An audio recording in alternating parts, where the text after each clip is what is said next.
welcome. You're watching Prestige Vision 4 and the Georgia Public Television's broadcast of the 1999 AA State Football Playoffs. Hi, I'm Scott Singer along with Matt Santini, and we'll bring you all the coverage and the rest of the pregame show of tonight's semifinal battle between Cartersville and Appling County. The Hurricanes, of course, riding a perfect 13-0 record and the state's #2 ranking. And for the visiting Pirates, and they are the visiting team in tonight's game at the Dome, they're 13-0 as well and the champions of Region 2. We'll stick around. We'll have the rest of the pregame show and Georgia Public's broadcast right after this. And welcome back. You're watching Prestige Vision 4 and Georgia Public Television's broadcast of the 1999 AA State Football Playoffs. This is the semifinal round down at the Georgia Dome, and we'll take a quick look at tonight's starting lineups. And we'll start it all off on offense for the Hurricanes, and you see the front five there. Josh Brock, Albert Turner, Matt Montgomery, Luke Bunce, and of course Derek Cowan. And they'll have their hands full tonight against a great front four from Appling County. The receivers for the Hurricanes, the tight end is Maverick Bagley. We expect a big night out of him. Then Lavada Johnson is the split end, and Chris Griffin is the wing back. Running out of the wing T, Ronnie Brown is the A-back, J.J. Chapman is the fullback, and senior Chris Deach will be calling the signals under center. Taking a look at the defensive side of the ball tonight for the Hurricanes, the front four, and they'll have a big job tonight stopping a powerful wishbone attack. Charles Flellen, Albert Turner, Colby Brinson, and Jody Fletcher across the front four. Taking a quick look now at the Cartersville linebackers. They'll move to that 4-4 front to start things off. J.J. Chapman will come in as that extra backer, along with Courtney Chapman, Jamarcus Watley, and Wes Gilmer. And in the defensive secondary for the Hurricanes, of course, Ronnie Brown, Lee Miles, and Wes Ross. And of course, that Hurricane defense is going to have a very big test tonight against a very good Appling County offense. That's exactly right, Scott. Look for Appling to come out with two tight ends and run out of the wishbone formation. They like to run the football straight at you, make you stop them. It's going to be a big test for the front four of Cartersville, mainly Albert Turner and Colby Brinson, stopping that running game first for Appling. But you have to look out after you stop their running game. They will go to four wides, and they can throw the football very effectively. Now on the other side of the football, Appling County with a lot of speed defensively, but they have not seen an offense like they'll see tonight out of the Hurricanes. Cartersville, of course, averaging close to 40 points per game, and we'll see how they match up. Well, now we're going to throw it to a break, and when we come back, we'll have Georgia Public's broadcast of tonight's game from the Georgia Dome. You're watching the 1999 AA State semifinals. You're watching the Georgia High School Association Football Championships on GPTV. There's a storm brewing in Cartersville. It has hurricane-force winds and a purple hue, which could cause some rough seas for the Pirates of Appling County. Bob Griffith's boys come in unbeaten and untied with a number of weapons on offense, including tight end Willie Johnson and running back Ellis Wright. For Cartersville, the eye of the Hurricane is Ronnie Brown, who scored 3 times in the quarterfinal against Dodge County. 2 minutes to go in the game, and they give it right up the middle to Ronnie Brown. Brown powers at the 5, the 4, touchdown, Cartersville, and we're going to the Dome. It's Cartersville versus Appling County, a AA semifinal. Next.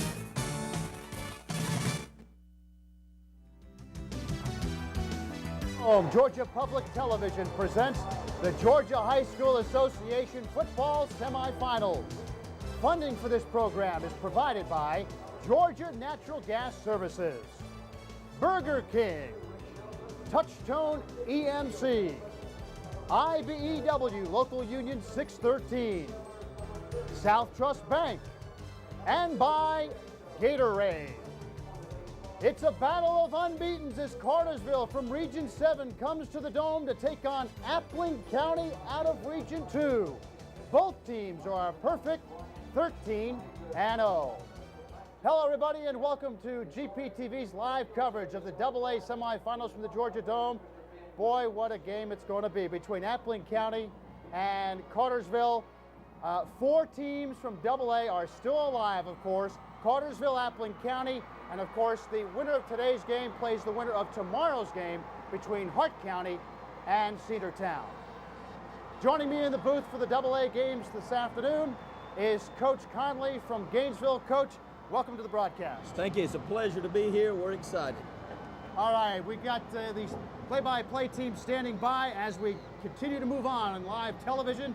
It's Chuck Hushin and John Dewberry. Gentlemen, take it away.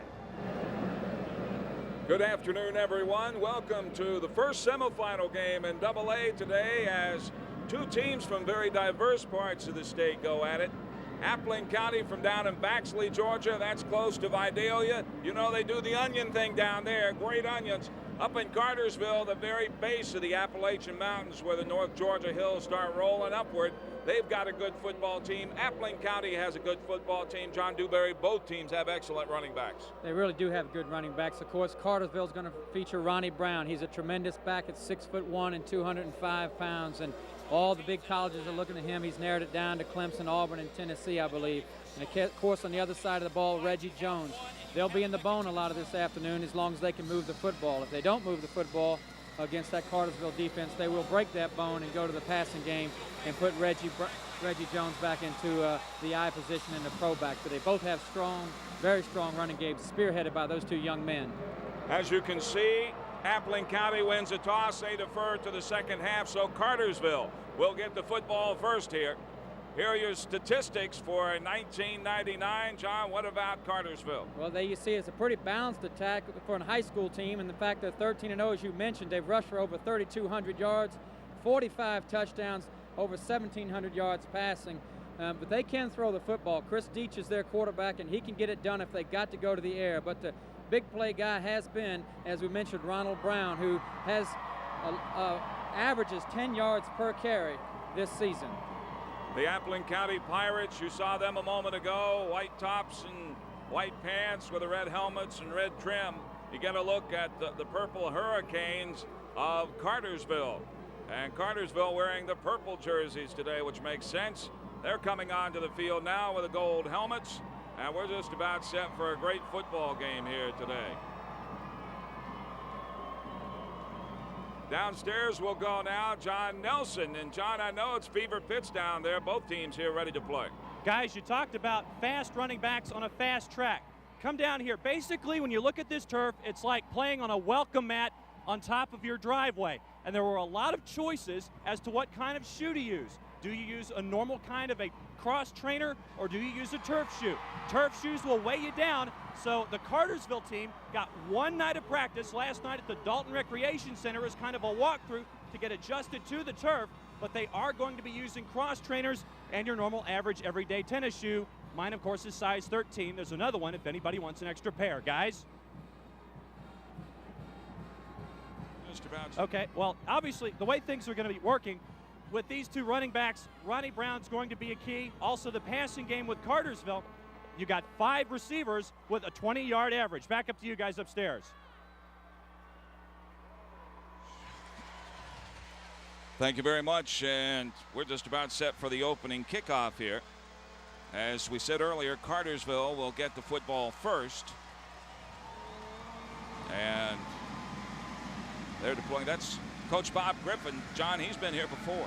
He was here back in 1987, as that graphic pointed out, when his team, Effingham County, fell to Morrow 21-zip back in 1987. And you got to point out that Morrow team was quarterbacked by one Jeff Howard from the Georgia Tech Yellow Jackets, who was also the 4A Player of the Year that year. So Coach Griffith's been here before, but Appling County has never been this far. So it's a real testimonial to how far he's gotten his team, and let's see how they perform here under these dome lights. Here's a kickoff coming up by Adam Graham. And it comes down at the 14-yard line. On the return, it's Lee Miles. Lee Miles getting some running room, crosses a 45 out to the 43-yard line. Rather, the 48-yard line. An excellent return, and the kicker, Adam Graham, had to stop him. Well, there's a good look at the speed that Cartersville has early in the football game. You're going to take a look at the lineups. Yeah, Chris Deach is the quarterback for Cartersville. Ronnie Brown is the feature back. There you get a look at the offensive line for Cartersville. So the Purple Hurricanes break the huddle. Deach, 6'3", 215 pounds. He's a senior. Has thrown for 17 touchdowns, 6 interceptions this year. A handoff on a draw play. That's J.J. Chapman. Chapman picks up yardage as he crosses the 45 down to the 43. Audie Edenfield, the right cornerback, made the stop. You see the defensive lineup for Appling County. The Pirates primarily go with a 4-3 lineup, although they'll shift into a 50. There are the linebackers and the defensive backs. Audie Edenfield, number 9, just making that tackle. And on the first play, that draw play, John, J.J. Chapman gets close to first down yardage, so they're going to measure here. Well, Carterville will keep the ball on the ground, and they've done it all season. They do have the ability to throw the football, but that's a first down. As you see the mark there, specialty is running that football, and J.J. Chapman helps Ronnie Brown in a very, very powerful and potent attack. So they stretch out the sticks, and by a couple of lengths of the football, Cartersville picks up a first down on the very first play. So first down, 10 yards to go. The ball inside Appling County territory at the 43. Handoff going to Ronnie Brown. He breaks tackles, crosses a 35 down to the 31-yard line. Ronnie Brown, he's a real deal. Stopped by Leslie Griffiths, a left side linebacker. You get a look at it, John Dewberry. Yeah, they brought him out of the slot that time, and Ronnie Brown showed you his powerful inside running game that time. He almost broke that run. Good tackle, as you point out, by Leslie Griffiths. That could have been a touchdown right there early in the game. There's a look at his stats. Almost 3,000 yards and 31 rushing touchdowns. He's the real deal. So first down, 10 yards to go again. Ball at the Pirates 30. And again, the handoff gone to the fullback, J.J. Chapman.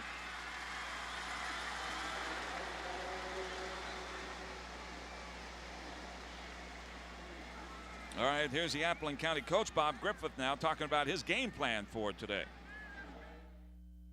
Okay, our offense is, we're primarily based out of the wing T.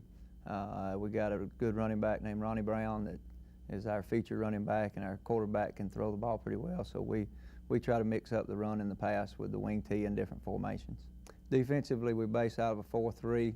Sometimes we'll go to a 4-4, bring in an extra linebacker, and we try to keep 8 in the box, and try to stop the run and make people pass. And so it's just a situation where, depending on who we play and what we want to do inside. That is Frank Barton of Cartersville rather than Bob Griffith. And we have a flag on that play as they hand the ball to the wingback Chris Griffin. He gets about 3 yards, and we get the penalty declined. Illegal motion to call. There you take a look at Coach Frank Barton, and he's been to this dance before himself back when he was at Stevens County. When he was at Stevens County. They lost in the AAA championship back in 1987 at Thomasville. Kind of ironic, both of these guys have been here before, same year, 1987. Third down and 8 yards to go. Play action. Deach gets pressure. Now he's going to try and step up, throws, has a man wide open down the middle. It's complete to Maverick Bagley. All the way down at the 9-yard line. Audie Edenfield had to make the stop.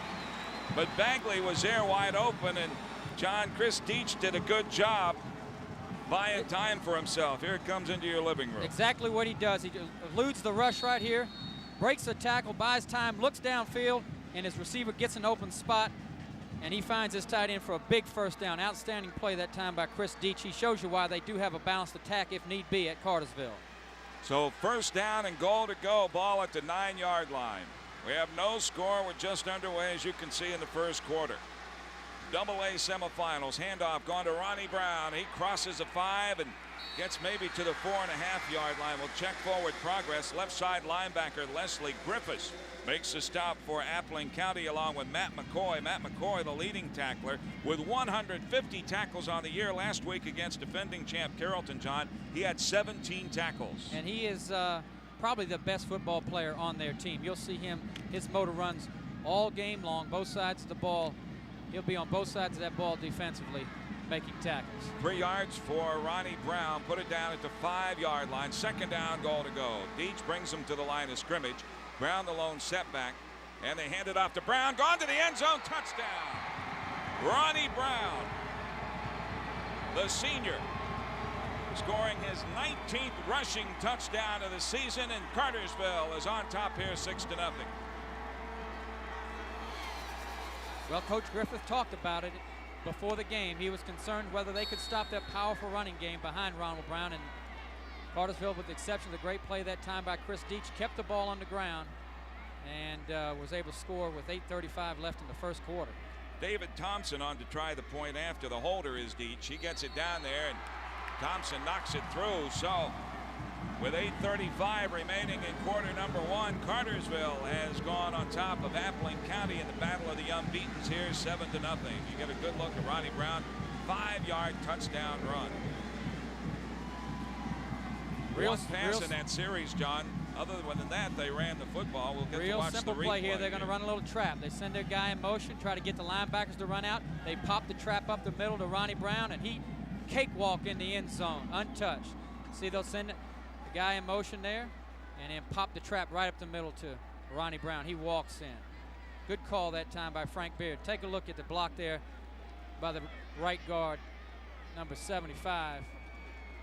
Yeah, it was Josh Brock. Excuse me, Josh Brock. Big sophomore time tackle, yeah. Good job. Cartersville coming in at 13-0. Beat undefeated Dodge County last weekend in the quarterfinals, 21-12. And Appling County got here by knocking off the defending champion Carrollton Trojans last weekend. Reggie Jones deep to receive. And Thompson boots it.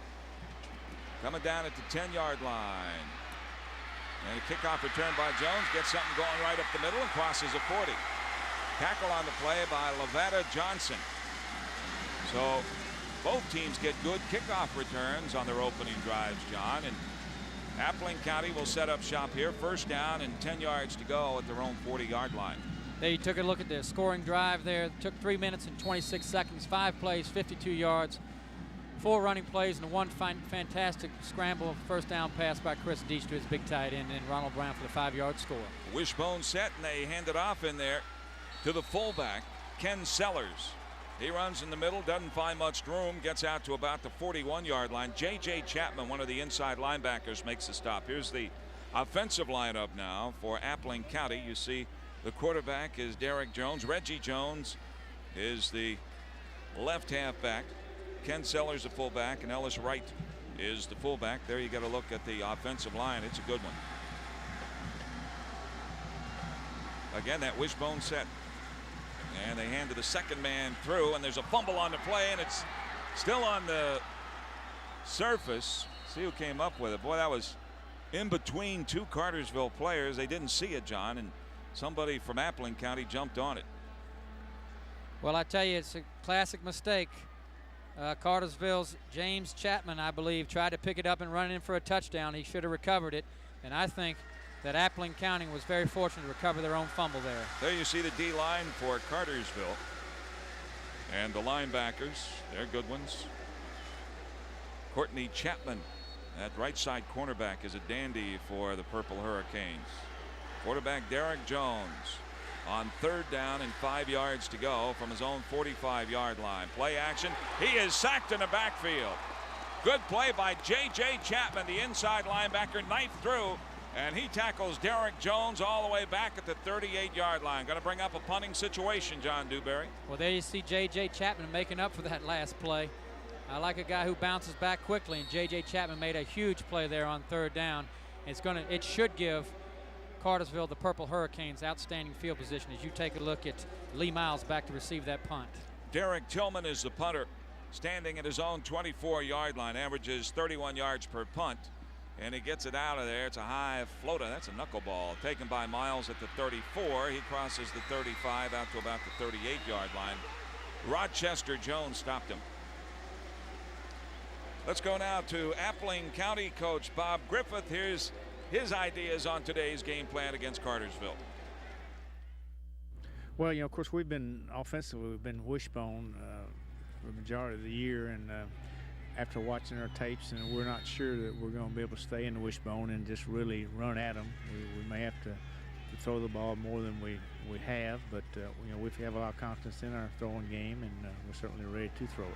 But they have a great defensive team and great speed, and we just don't know if we're going to be able to run at them. Defensively, it's just going to be a matter of containing their speed. They've got great speed on both sides of the ball, and it's just going to be a matter of containing that speed on defense.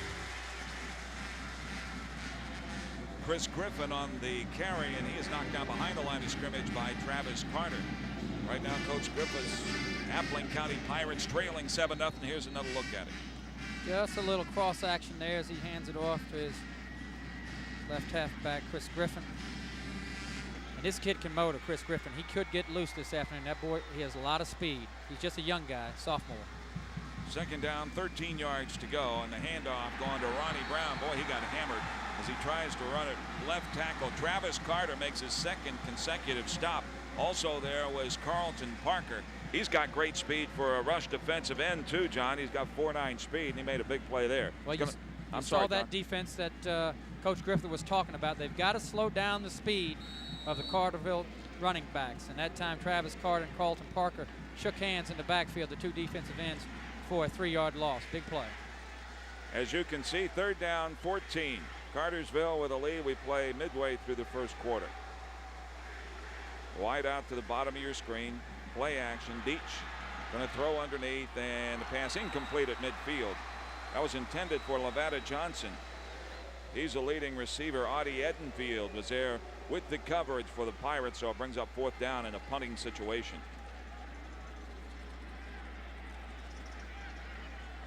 David Thompson is on to punt it away for the Purple Hurricanes. Audie Edenfield drops deep to receive. I'm Chuck Huston along with John Dewberry. This is the AA semifinals from the Georgia Dome. Today, Cartersville and Appling County. There's the boot by Thompson. The line drive. Audie Edenfield takes it back at the 26. And he evades one tackler, but then gets hammered at the 29. Stop on the play by Jamarcus Watley.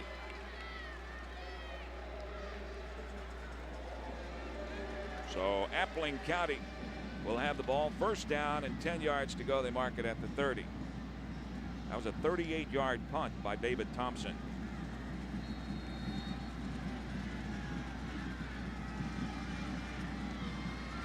Again, that wishbone set.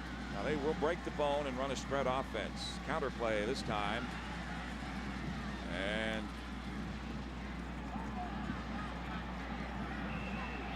we had a fumble. I think they're going to rule the ground caused the fumble, I believe. Nope. It's going to go the other way. Recovered by Cartersville. I didn't get the number on the ball carrier. We'll get you on the replay in a moment. But Charles Fluellen on the recovery by Cartersville. Big break for the Purple Hurricanes, John Dewberry.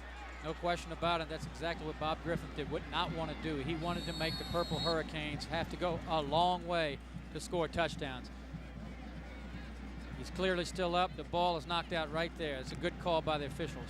That's Ellis Wright, the right halfback, on the carry. He fumbled, and Jamarcus Watley put the hit on him. And then Fluellen did the rest. So Cartersville with great field position here at the Appling County 30-yard line. They're going to hand to the second man through this time. And knocked out of bounds near the line of scrimmage on the near side of the field was Chris Griffin. There to make the play was Edenfield once again. He's all over the place. Frank Barton doing what he did last week for a big touchdown against Dodge County. That is trying to get it early in this game, get Chris Griffin out on the corner. He can really motor. He's just a sophomore. Coach was a little concerned how he might react under the lights, but right now he does not look shaky at all. He just is being defensed. You see Audie Edenfield's statistics, a senior cornerback for Appling County. Second down, 10 yards to go from the 30. They motion the man this time, and they get somebody jumping in there. They throw a flag. This will be a 5-yard walk-off, I believe, against Cartersville. Derek Cowan, the right tackle, jumped early.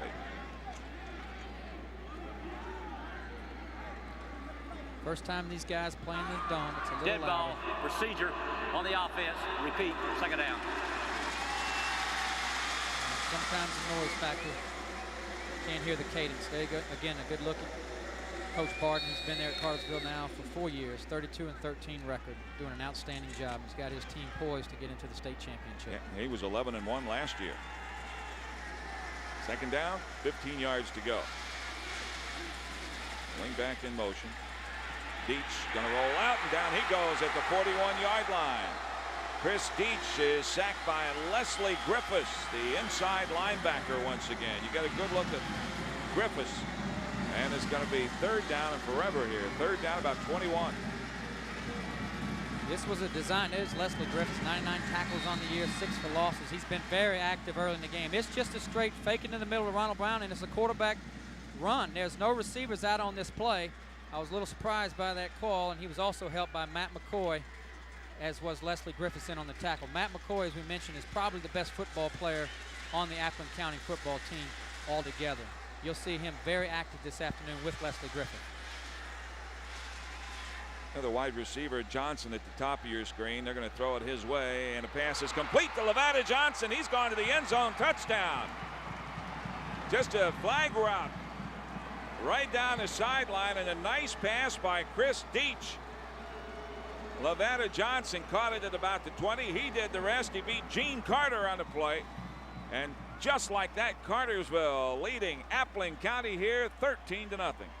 Well, we told you it was a high-powered offense. If you take a look at Levada Johnson with his 41-yard touchdown catch, that makes 18 touchdown passes for Chris Deach against only 8 interceptions. He's had an outstanding year. David Thompson on to try the point after. Deach holds, kick on away, and it's good. So we have 2:39 remaining in the first quarter in this battle of unbeatens, and so far Cartersville is having its way with Appling County. 14-0 your score. A good look at Deach. Deach, a good looking prospect, about 6'3", 215 pounds. As I mentioned, does not make many mistakes. Straight drop back here, a little 3-step drop, and let it go on the fly route. And Levada Johnson just runs underneath it, beating the cornerback, Gene Carter. Gene Carter, for the touchdown. And of course, a little high five and a help from his teammates. Levada Johnson, coming into the game, was the #1 receiver for Cartersville. He had 32 catches, and that is his 9th touchdown reception of the year. The one thing that Appling County can do now to counter this is not, of course, where Bob Griffith wanted to find himself, but he does have the ability to go to 4 receivers. If he gets back, if he gets behind in a game, or even gets behind in a down where he's 3rd down and 7, 3rd down and 8, he can break the bone and go to the 4 receiver set. Let's see if he does that on this next possession. Jones takes the kickoff at the 8, back to the 20, 25, 34-yard line before he's knocked down. Tackle by Charles Llewellyn, the defensive end who recovered that fumble to set up that last Cartersville touchdown. There's your scoring drive. 3 plays, 30 yards, took 1 minute and 2 seconds. 41-yard touchdown pass to Levada Johnson. So the Pirates go to work here from Baxley, Georgia. First down, 10 yards to go at their own 34-yard line. Again, the wishbone set. And second man through is Reggie Jones. He's going nowhere. Let me correct that. Ellis Wright is bulldogged by Courtney Chapman.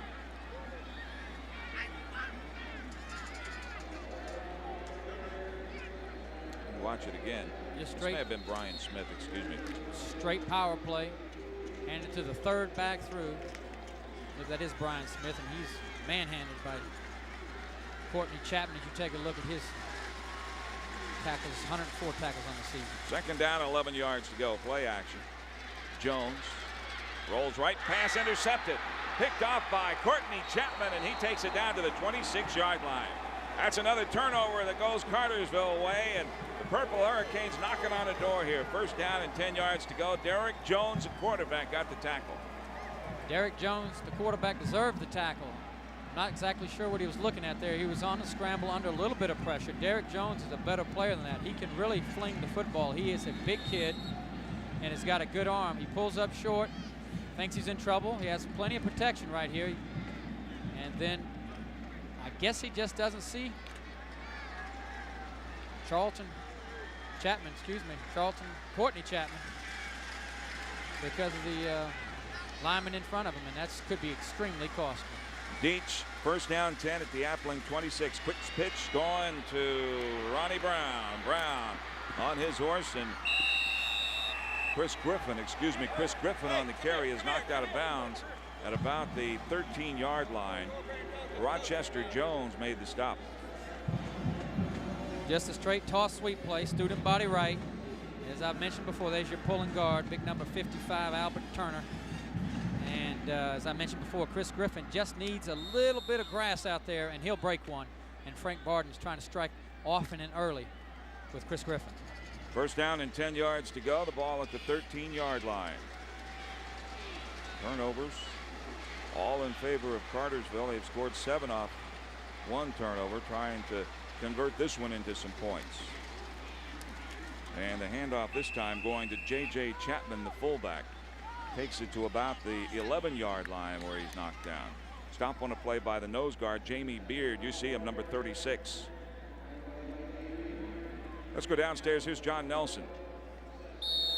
Guys, you talked about how things are with Cartersville. The quick turnaround of this program, they were 2-8 in '97. They've won 24 of 25 ever since. And they're a prolific offense. They've scored 40 times, 40 points, the first 7 games this year. All right, it's second down and 9 yards to go. Quick pitch gone to Griffin, trying to get outside, and he is wrestled to the ground by Rochester Jones. Rochester got back there in good shape and knocked down Chris Griffin. And that's going to bring up third down in a bunch. Here's again, student body left. Coach Barden is trying to get Chris Griffin on the grass, and he just can't get it done so far. But if they keep giving it to that kid, I think he'll break one. Great tackle that time, and very timely from Rochester Jones. This could get real ugly if Cartersville's able to score again. You see the season statistics for Rochester Jones, a strong safety. Where's number 1? So third down and 17 yards to go from the 20. Under center, the handoff going to J.J. Chapman. And he gets down to about the 16-yard line where Matt McCoy makes a nice open field tackle from behind. So it's going to bring up fourth down here, John. Good call that time by Coach Barton. He's going to pop the little trap up the middle of J.J. Chapman and try to get the ball in the middle of the field and set up a field goal opportunity and try to get this thing ahead 17-0. First quarter is history. Your score, Cartersville 14, Appling County nothing. We're back after this.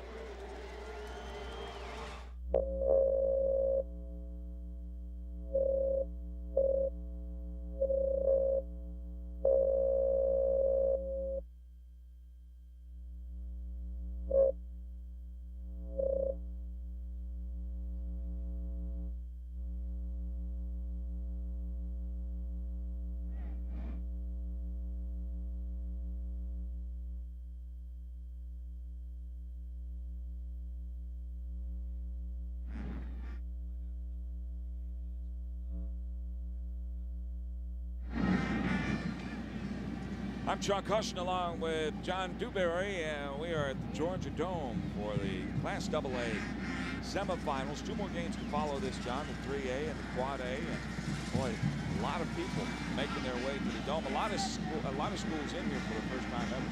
Well, there's going to be a fantastic game after this one with local interest. As Marist High School, the War Eagles are taking on the Bulldogs of Mount Zion in Jonesboro. So a lot of local interest here in Atlanta in that game. Of course, the Purple Hurricanes being as close as they are, they brought, I think, half the city of Cartersville out to this one. They did. There's a good turnout here on Georgia Public Television. Yeah, the 16 schools involved, 12 have never played in the Georgia Dome before, so a lot of folks coming to see their favorites perform here on the home field of the Atlanta Falcons.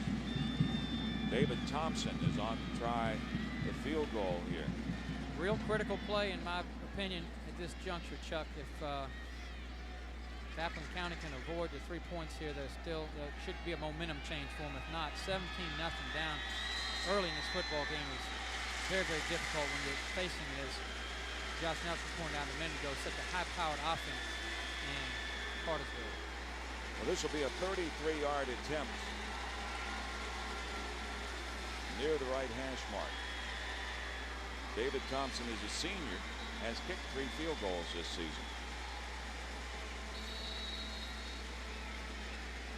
14-0 your score. Cartersville trying to tack on 3 more points off turnovers here.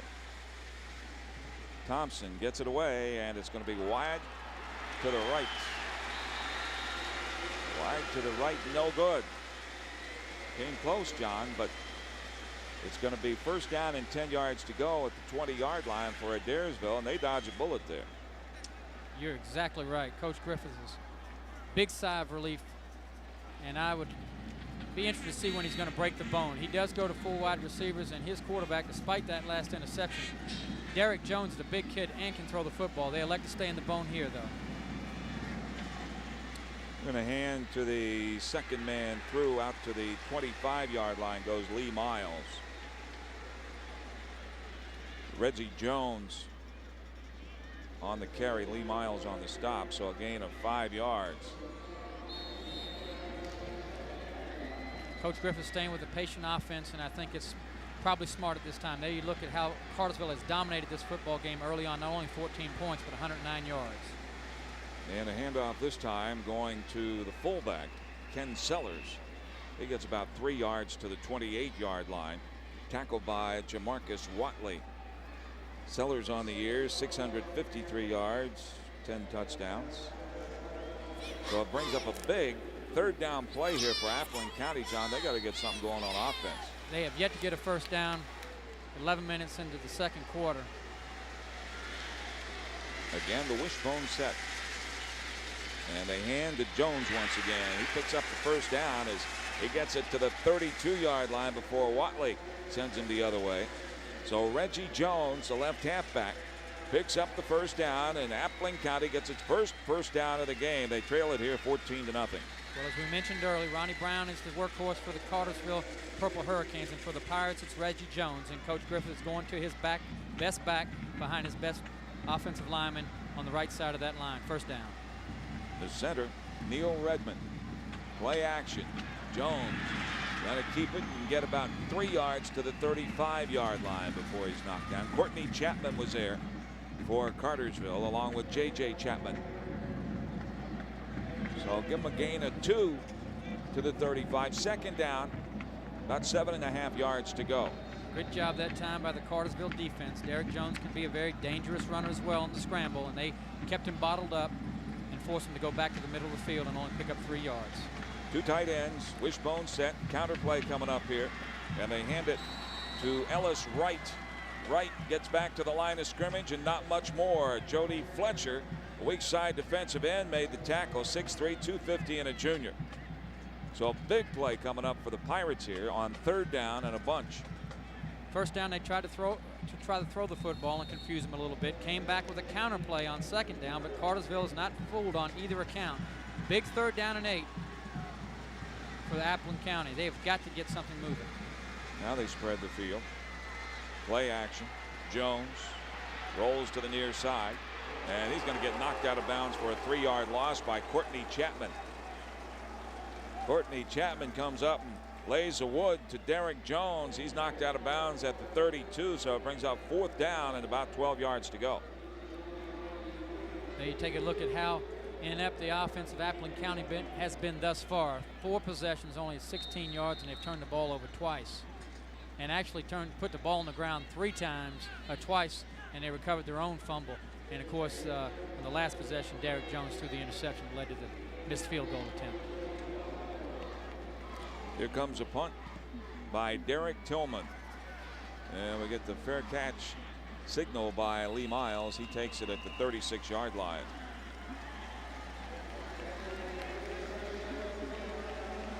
This has been a great year for the Purple Hurricanes of Cartersville, and Frank Barden is very proud of what his youngsters have accomplished.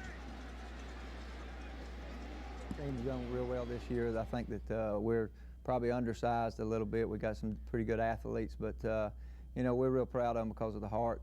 They've done real well this year. Being 13-0 is a good accomplishment, and being here at the Dome is a great accomplishment. So, you know, they played with a lot of heart this year. Frank Barden out of Cornelia, Georgia, up in Habersham County. His offense goes to work once again.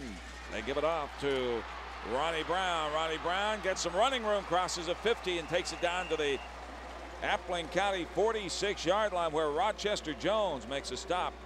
And Ronnie Brown already has a touchdown to his credit this afternoon, John. He just got another big gainer.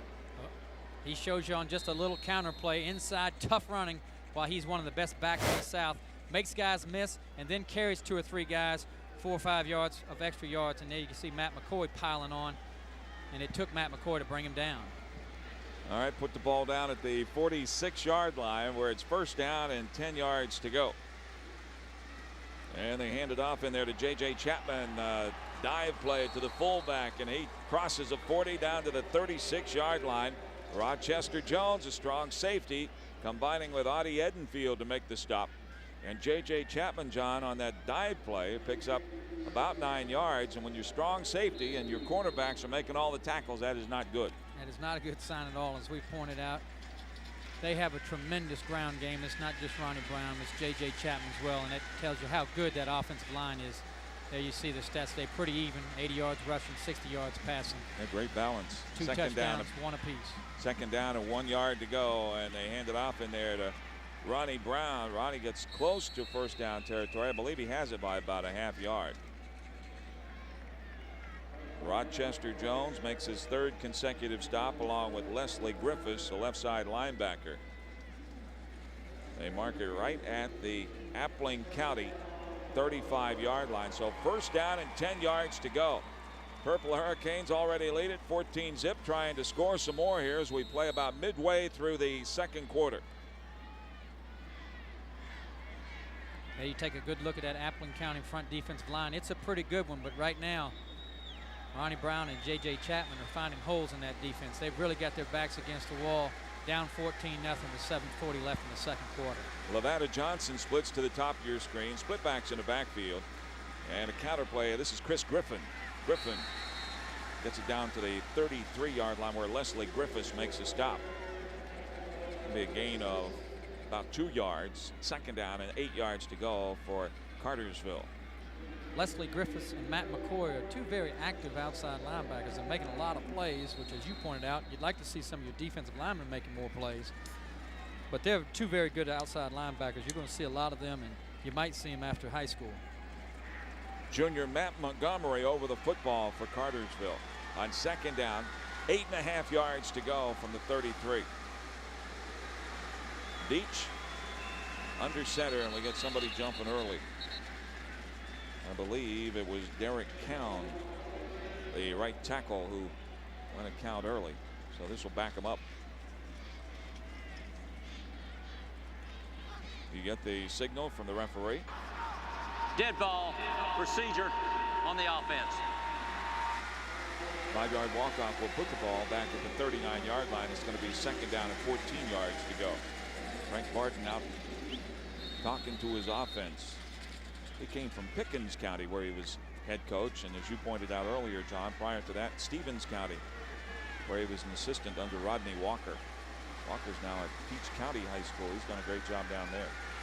Deach up under center. And play action. Has a man out there, and a nice catch at the 21-yard line by Lee Miles. Lee Miles split out at the top of your screen and hauled that one in. Tackle on the play by Audie Edenfield, but Miles went down and grabbed that one from the shoe tops, John. I would say that's a lot better than a good catch. That's a big-time catch in a game of this magnitude. You see Chris Deach does it right, squares his shoulders to throw back across the field, and Miles just picks that ball right off the turf. In a game of this magnitude, that is a tremendous play by Miles. First down and 10 yards to go. Put the ball at the 22-yard line. Here's Ronnie Brown. He eludes one tackler. The 360s inside the 15, breaks another tackle inside the 10, the 5, down to the 4-yard line. Ronnie Brown putting on a show. It's going to be first down and goal to go. I don't see any flags. Gene Carter was there to knock him down, but Appling County had Ronnie Brown stopped about 3 times. And they've still got it done. It's just a straight dive play, and as I said, if Miles was a fantastic play, this is trump that one. What an outstanding run. I believe 7 or 8 guys is coming right in your living room here. 7 or 8 guys made the hit, and Brown now has 7 rushes for 62 yards. He's almost up to his 10 yards per game rushing average. First down, goal to go. They turn and they hand this time to Chapman. On the carry, it was Courtney Chapman, and he goes for a touchdown. Courtney Chapman finishes off what Ronnie Brown started. Brown had some great carries, and Chapman takes it to Final Four. So just like that, it's Cartersville 20 and Appling County nothing.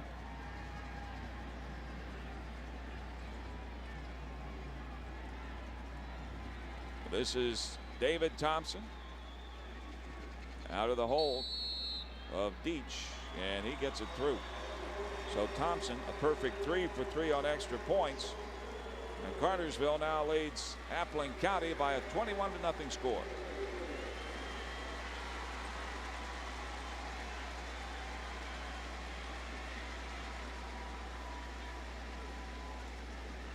J.J. Chapman, again, tremendous tandem they've got in the backfield with Chapman and Brown, and I keep mentioning it, but it hasn't happened yet. I think before this game's over, you're going to see number 1, the sophomore, Chris Griffin, who's their speedster, score as well. But this is just a power play.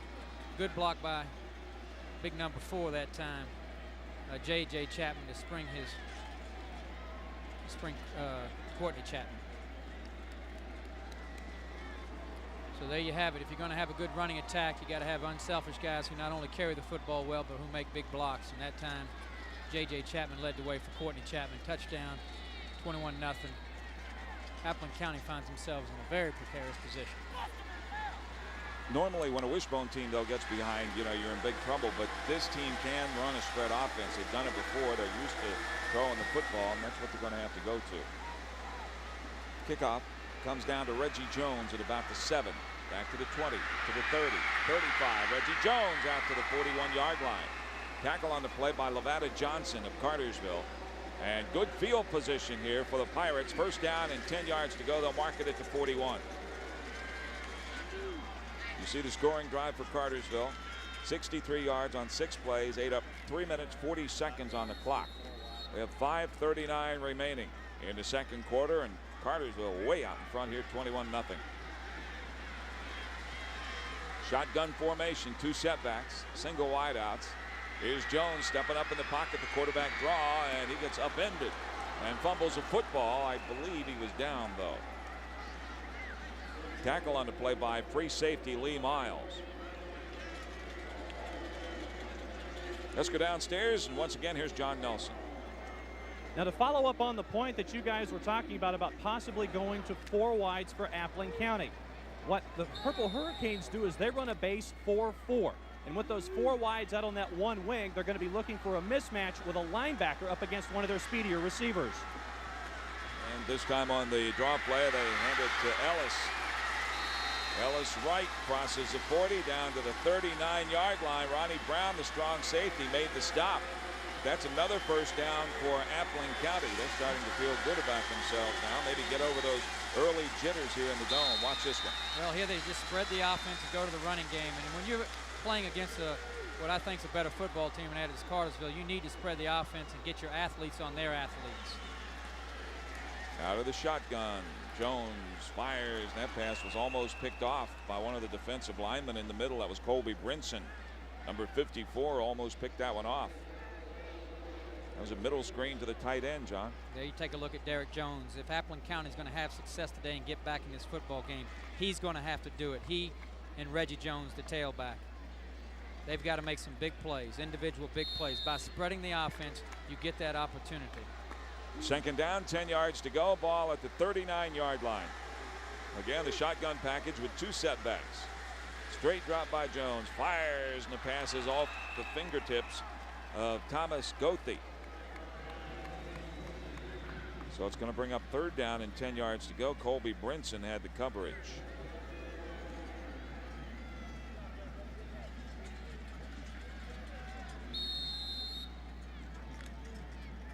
(21-0) your score. 4 minutes, 33 seconds remaining until halftime. This time they send 2 to the bottom of the screen, 1 to the top.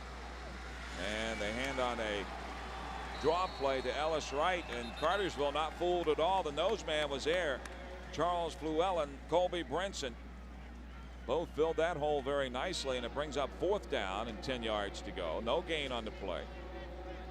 Maybe lost a half yard.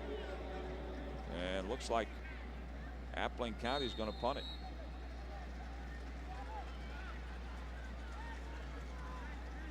Again, this is a battle of 2 unbeaten teams.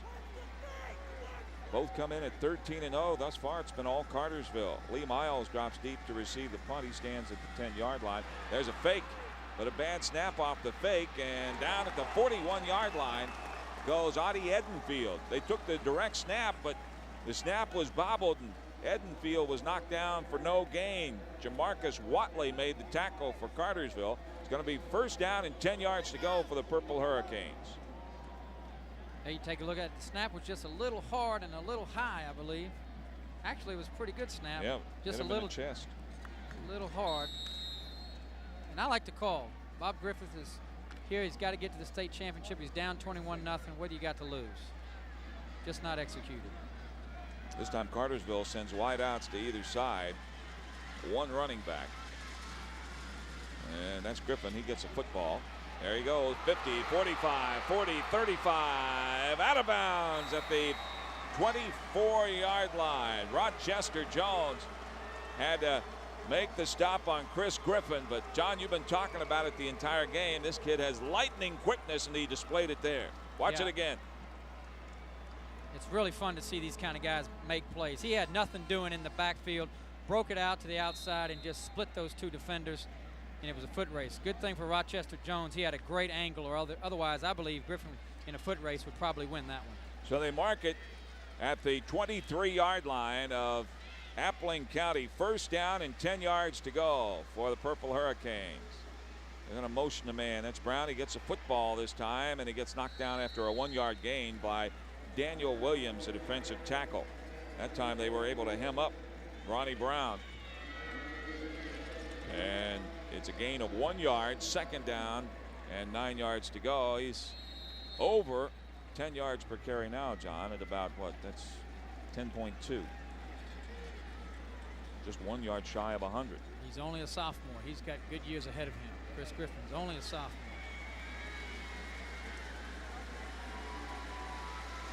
So it's 2nd down, 9 yards to go. And they're going to throw a slant pass, and that's complete to Levada Johnson. He crosses the 15 down to the 11-yard line.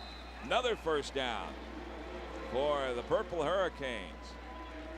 Just a little slant toss by Chris Deach, the quarterback, was right on the money, John. Matt McCoy made the tackle. I tell you, Cartersville has a lot of weapons. Levada Johnson is a good-looking athlete, good-looking receiver, taking the ball over the middle. Quick slant, 3-step drop passing game here. Good pass by Chris Deach. And Levada Johnson is not afraid to take the ball into the middle where the Sharks roam. Jeremiah Priest got the tackle as well. So 1st and 10 at the 12-yard line. Get a look at Johnson. Here's a handoff going to Chris Griffin. Finds some room down, and now he fumbles a football. Fumbles a football at about the 3-yard line. Who comes up with it? I believe Cartersville, his teammate. Boy, there were 6. There had to be 6 Appling County guys. I don't know right how Cartersville around it. There were 2 guys on top of it, and it squirted loose. And Cartersville comes up with it. Watch it again. Griffith recovers his own fumble, I believe. Great move again, showing you his speed. He's looking for the end zone. Gets stripped right there. Gene Carter was the one that yanked it out. And the ball slips right back into his belly. Look at this. Great camera work that time by the guys in the truck. That's outstanding camera work. Gene Carter strips it. And then Chris Griffin has the presence of mind and the luck for the ball to fall right underneath him. Otherwise, he had to go deal with Coach Barton on the sideline. He said, rookie, you're a sophomore. We're going to sit you down for a little while, let you think about it. Now they're going to stretch out the sticks. And they're a little bit short. I was going to say, that's not even fair. You're going to fumble the ball for a 1st down. Things are really going Cartersville way. Now in college football, you have to move the ball back to the point of the fumble. But in this case, they fumble the ball forward, and it's down at the 2-yard line, 2nd down and short. So Chris Deach the senior, 6'3", 215, brings him to the line of scrimmage. They go to the T formation this time.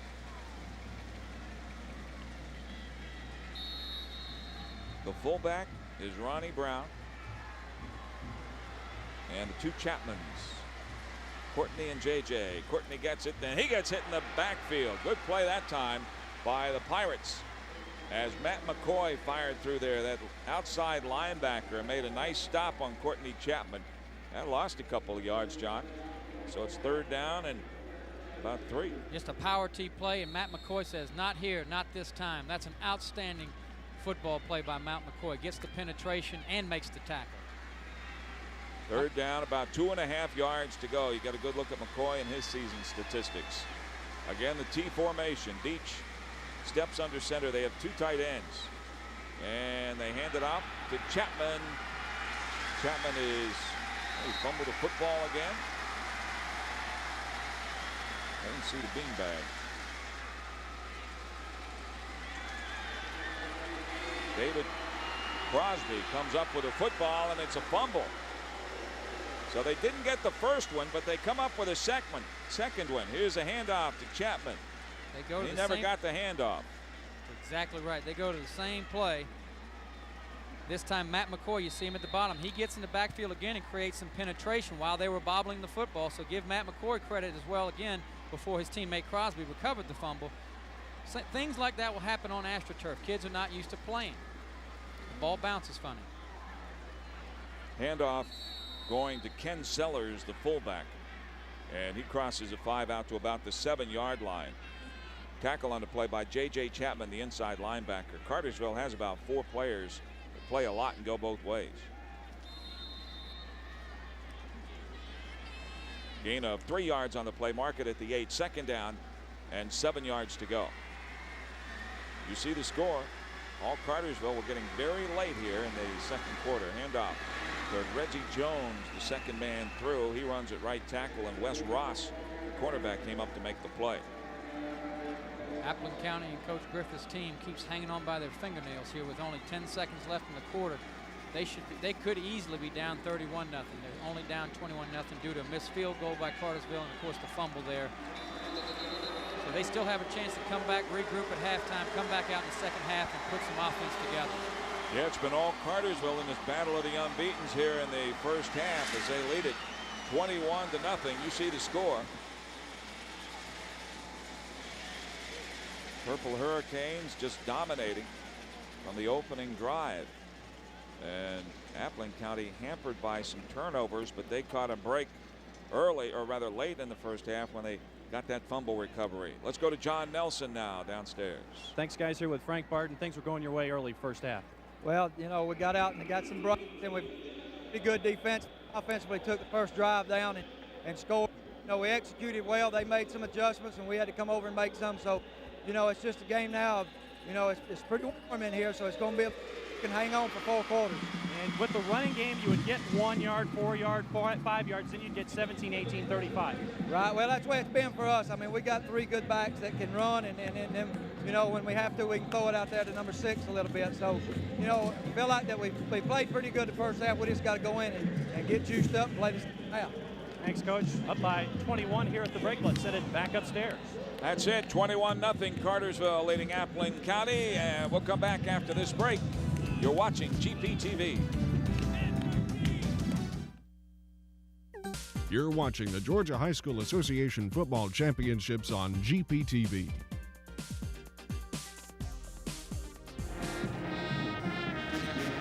And welcome back to the Georgia Dome. It's halftime. Cartersville leading Appling County 21-0. Let's hear from the Appling County Marching Band.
big question for you. I'm a big fan of horn sections and that kind of thing. What kind of strength are we talking here in numbers here? We've got a little over 100 with the whole band, probably about 30 brass and about 30 woodwinds, and then about 20 percussion, and then the rest are auxiliary groups. Now let me ask you, each band kind of has their own distinctive style or way of doing things. If you could kind of describe the style of the band in Baxley, what would it be? Well, we try and do a lot of drum corps style marching and things, and put a heavy emphasis on our playing, because most people want to hear a good sound, and that's what they came to see. Now to get that good sound, there's a lot of practice time. How much time are we talking here for, like a week's work? What are we talking? Well, we start the first week in August, just like the football team does, and have a camp. And we practice at least 2 days a week, and then of course every day in class. So it's a lot of preparation time goes into it. Good deal, good sound. Jonathan Hickox, thanks a lot. Appling County Band. Thanks a lot. Halftime here at the AA game, 21-0 Cartersville. We will be back after this break on Georgia Public Television. Stay with us. Watching the Georgia High School Association Football Championships on GPTV. Welcome back to the Georgia Dome. It's halftime. Cartersville leading Appling County by the count of 21-0. Jim Donacchio back here with Coach Chuck Conley from Gainesville. Before we carry on with the rest of the broadcast, we want to say a special hello and get well message to Carrollton head football coach Ben Scott. Isn't that right, Coach? Yeah, Ben's a close friend of mine. We coached together for 8 years. Ben's had some trouble with his liver. We want to wish you the best, Ben. We're thinking about you. We're praying about you. You hang in there. Come on and see us. Get well, Coach, real soon. By the way, Carrollton is the defending state champions in AA, and they were beaten by Appling County last week to advance to the Dome. So indeed, it's been quite a football season. Outstanding season for them. Coach Scott was at Emory during that ball game, and so he missed it. Right. We just need you to get well and come on back. Get well, Coach, real soon. All right, now let's talk matters at hand here. Cartersville and Appling County. So far, a very unbalanced first half. Cartersville well in control. Cartersville, it started out with I think like a 48, 49-yard return with the opening kickoff, and they pretty much controlled the line of scrimmage ever since. They marched down the field, I believe, in 5 plays to go up 7-0. They're controlling the line of scrimmage. They're giving them some misdirection with their wing T stuff. They're on top. They look awfully strong. And the running back is the Brown. He is something special now. He's got a lot of moves. It's taking more than one man to get him down. I'm anxious to see him in the second half. Good running back indeed. Cartersville looking tough on the football field as far as the players. This band's not looking too bad as well. The Cartersville band is on the field. John Nelson is downstairs with the band director. John? Thanks, guys. Here with David Sainer, the director of the Cartersville Band. Now, this is kind of a family affair from what I hear, right? Yes, my wife and I have been teaching together for 16 years. Well, now, let me ask you, what's that like? How much of a collaborative effort is it having 2 Sainers at the wheel here? Well, we usually have a third person also, which we do, David Cohaley. And we have so many students that we're really, we don't see each other hardly during the day at all. Well, now let me ask you, I asked this to Jonathan Hickox of Appling County. Each band kind of has their own distinctive style and the way that they present themselves. If you could kind of tell us what your style is, or if you can put it into words, what would it be? It's, the 80s and 90s glide step, DC kind of style goes on. Same kind of arrangements like you can hear now, a lot thicker brass, a lot richer sound to it. Full drum line with the tenors and all that, multiple bass drums, things that, pretty much what's going on today is still in the colleges too. All right, well, let's listen to that sound and let you get back to your work. Let's listen to the Cartersville Band.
More halftime festivities coming your way from the Georgia Dome after this timeout. You're watching member-supported GPTV, your PBS station, serving Atlanta and all of Georgia. If you can dream it, you can do it. Join GPTV as we introduce you to some extraordinarily talented people. Georgians who are living out their dreams. It's a time of celebration. Into the many intriguing facets of art. Georgia Arts Celebration on GPTV. Monday at 9 on GPTV. You're watching Georgia Public Television, part of the Georgia Public Broadcasting family of services, including GPTV, Peach State Public Radio, and Peach Star Education Services. Georgia Public Broadcasting, a resource for Georgia's future.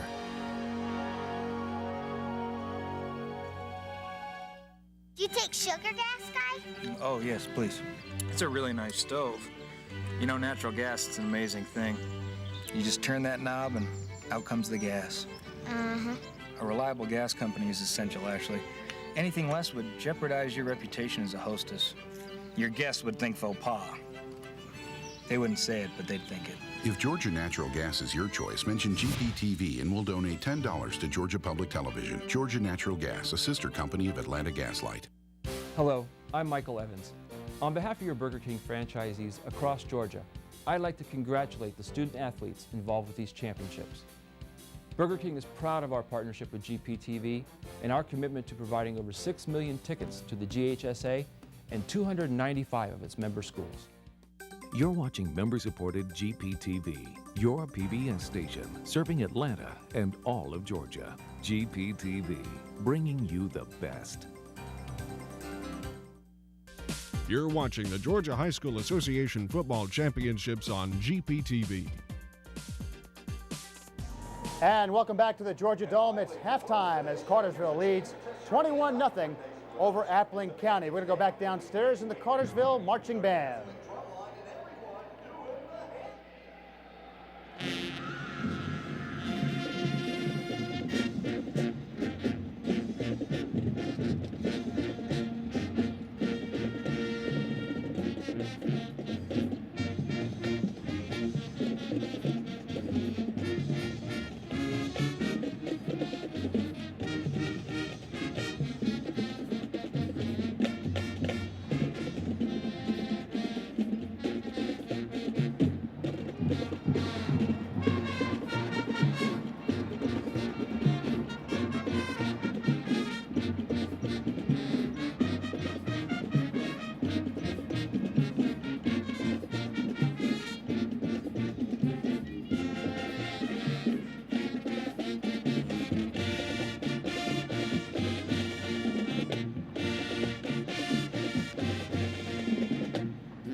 The Cartersville band, Coach, I tell you what, you can't beat the support from fans, cheerleaders, and especially your band.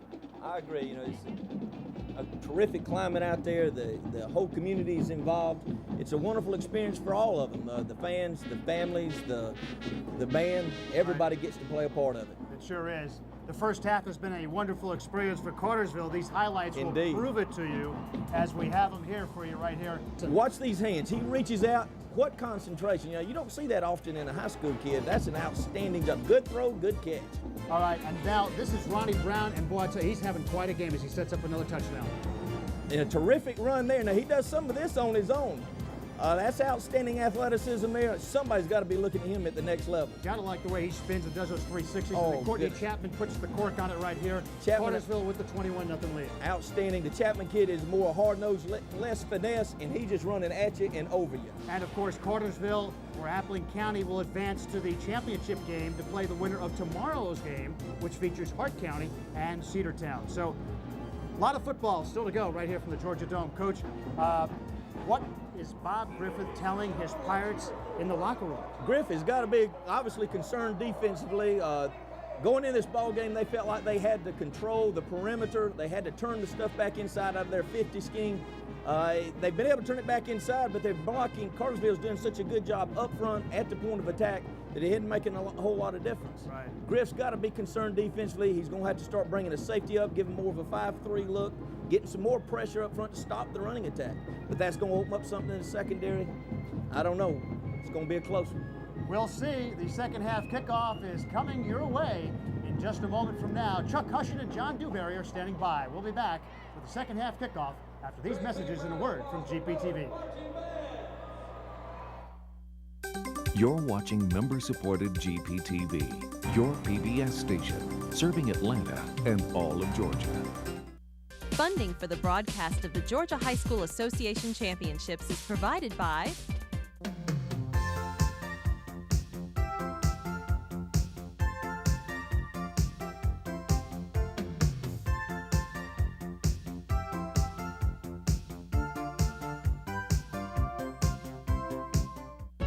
and by IBEW Local 613 and the Atlanta Electrical Joint Apprenticeship Training Center, creating careers for young adults for over 50 years.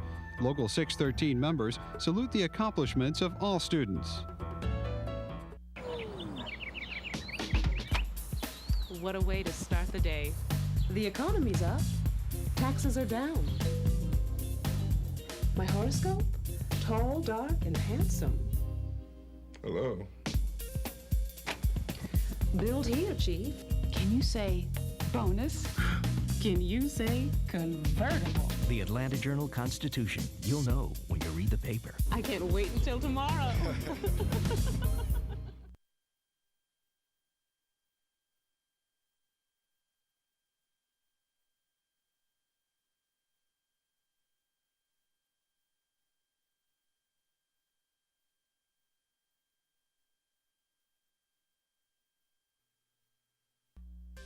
You're watching the Georgia High School Association Football Championships on GPTV. I'm Chuck Hushin along with John Dewberry. Welcome back to the Georgia Dome. We're at halftime of the Class AA semifinal. You see the score. Let's go to John Nelson now, standing by with Appling County coach Bob Griffith. Thanks, guys. Let's compare notes with what Chuck Conley and Jim Giannacchio had in the studio when they were going over highlights. Halftime adjustments, if any. Defensively, very little, because we're doing things right. We're just getting blocked, and you know they've got some great backs, and we're not really tackling. Offensively, we're going to have to throw the football. We're going to have to come out of the wishbone with 21 points behind, and so you know, that's basically our thoughts. And in that running, you know, where you were running the football, that you were getting the yardage, but you know, it just seemed that there were times when it would kind of hiccup a little bit. Right. Well, we've had the turnovers, and that's that's something you can't do. If you're going to stay in the wishbone, you've got to control the football. You can't turn it over, especially to team that they are. All right. Thanks, Coach. Good luck in the second half. Let's send it back upstairs to Chuck and John. Bob Griffith down 21 points. Thank you very much, John. Let's get a look now at the first half statistics. And John Dewberry, it's been all Cartersville. Right from the opening gun. Rushing yards, passing yards, 225 total yards. Appling County has only given up about 207 per game this year at 9.7 points. So they've got to be a little frightened by this high potent Cartersville offense. Turnovers have really kept Appling County in the ball game if they're still in it at 21-0 down. And of course, points over turnovers in Cartersville favor. That early interception thrown by Derek Jones. Now you talk about what Bob Griffith mentioned a moment ago about throwing the football, maybe opening things up a little bit. Got to get some points in a hurry because only 12 minutes per quarter in high school football. Your thoughts on that? Do you go completely away from the wishbone to the spread, the shotgun package, or do you stay with your base offense a little bit? Well, of course, I was calling for the spread offense after 14-0, and not because I don't think they have a good wishbone offense, but more because of Cartersville high-powered offense.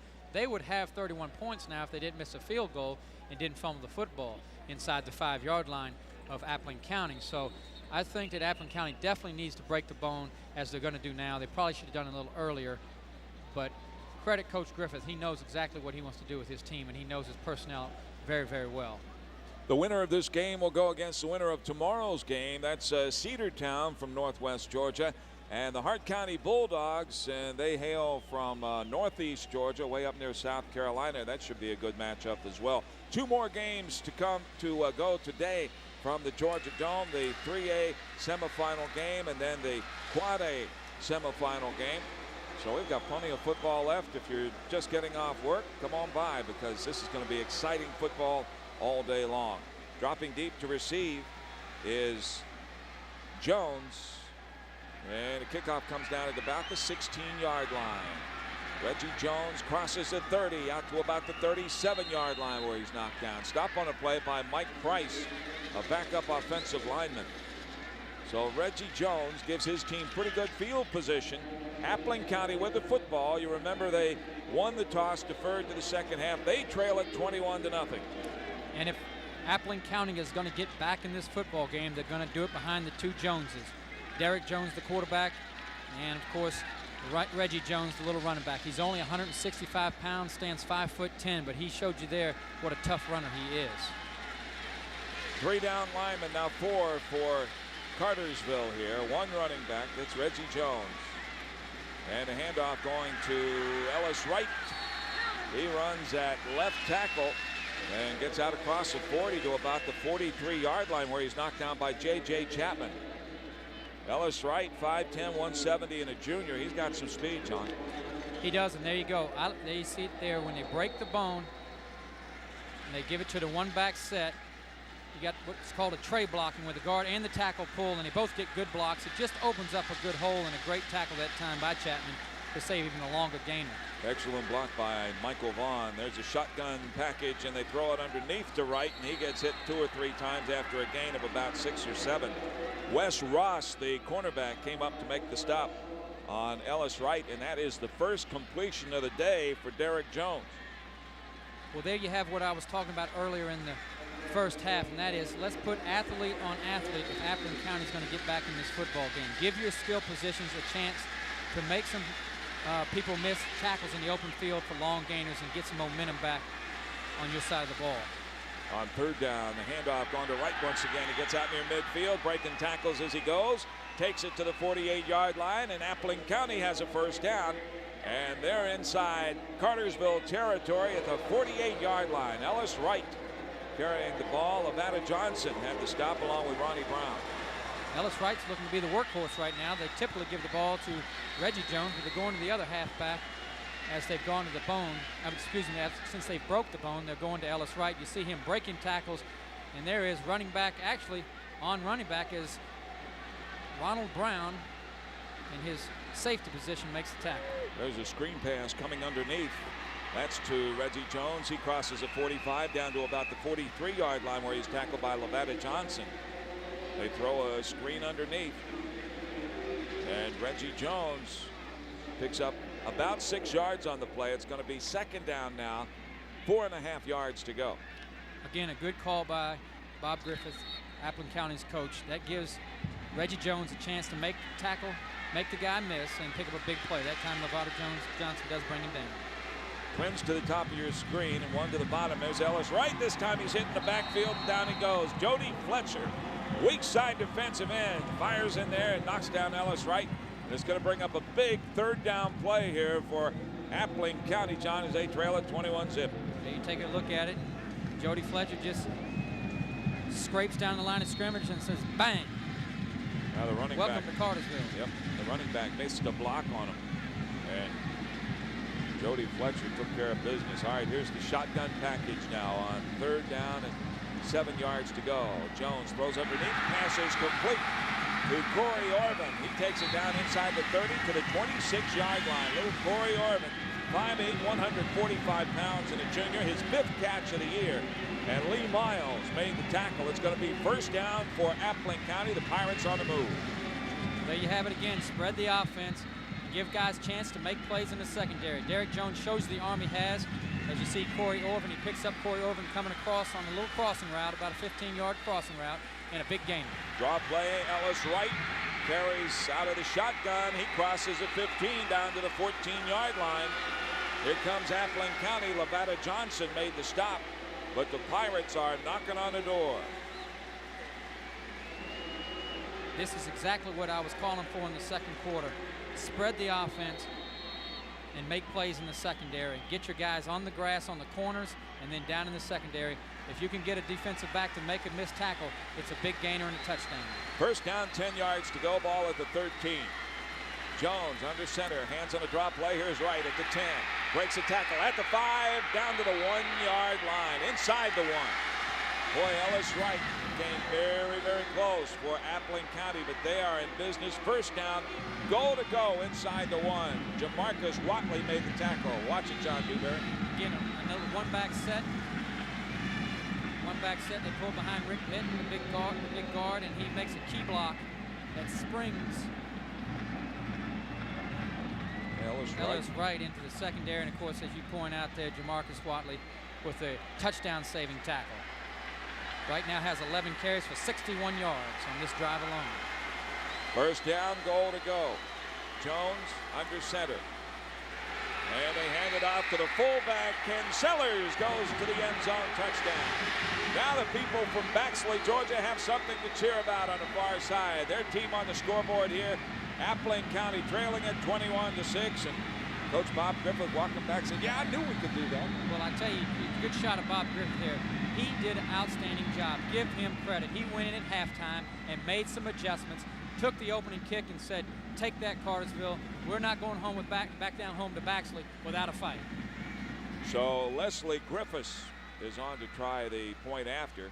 One of the old-fashioned straight-on kickers. Gets it up there, and it's good. So we have 8:02 remaining in the third quarter. And it's 21-7 now as Cartersville leads Appling County. Here's a replay. Just a straight power dive play by Ken Sellers, the fullback. You'll see Derek Jones on the bark. He hands it off, and they just power over there. Newfound confidence in that offensive line of Appling County. They're now starting to control the line of scrimmage a little bit on that drive, the way Cartersville dominated the entire first half. There you take a look at Ken Sellers. He's a little bit happier now. They still got work to do, but the way Cartersville has been putting the ball on the ground, Appling County could get back in this football game very quickly via the ball. Ken Sellers, 5'10", 205 pounds, and a sophomore. That's his 11th rushing touchdown of the year. So now Adam Graham tees it up. You see the folks from down in Baxley, Georgia, whooping it up there. Chris Griffin is deep to receive. He's a man in the middle for Cartersville. Folks enjoying themselves in the Georgia Dome. GHSA semifinals. There's a kick. It comes down, and it's taken by Lee Miles near the goal line. Back to the 10, looking for running room, and down he goes. Good play by the Pirates. They got hemmed up, and they knocked him down all the way back at the 13-yard line. On the tackle was Audie Edenfield for Appling County.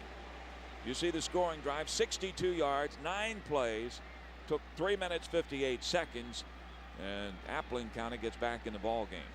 Boy, I tell you, momentum is such a big factor in youngsters. That kick went all the way into the end zone almost when Miles fielded it. And not only did Audie Edenfield make the tackle, but 10 of his friends made the tackle. They are really, really sky high on the far sidelines of Appling County right now. A turnover here could turn around this football game very quickly. And we get movement. One of the offensive linemen jumped.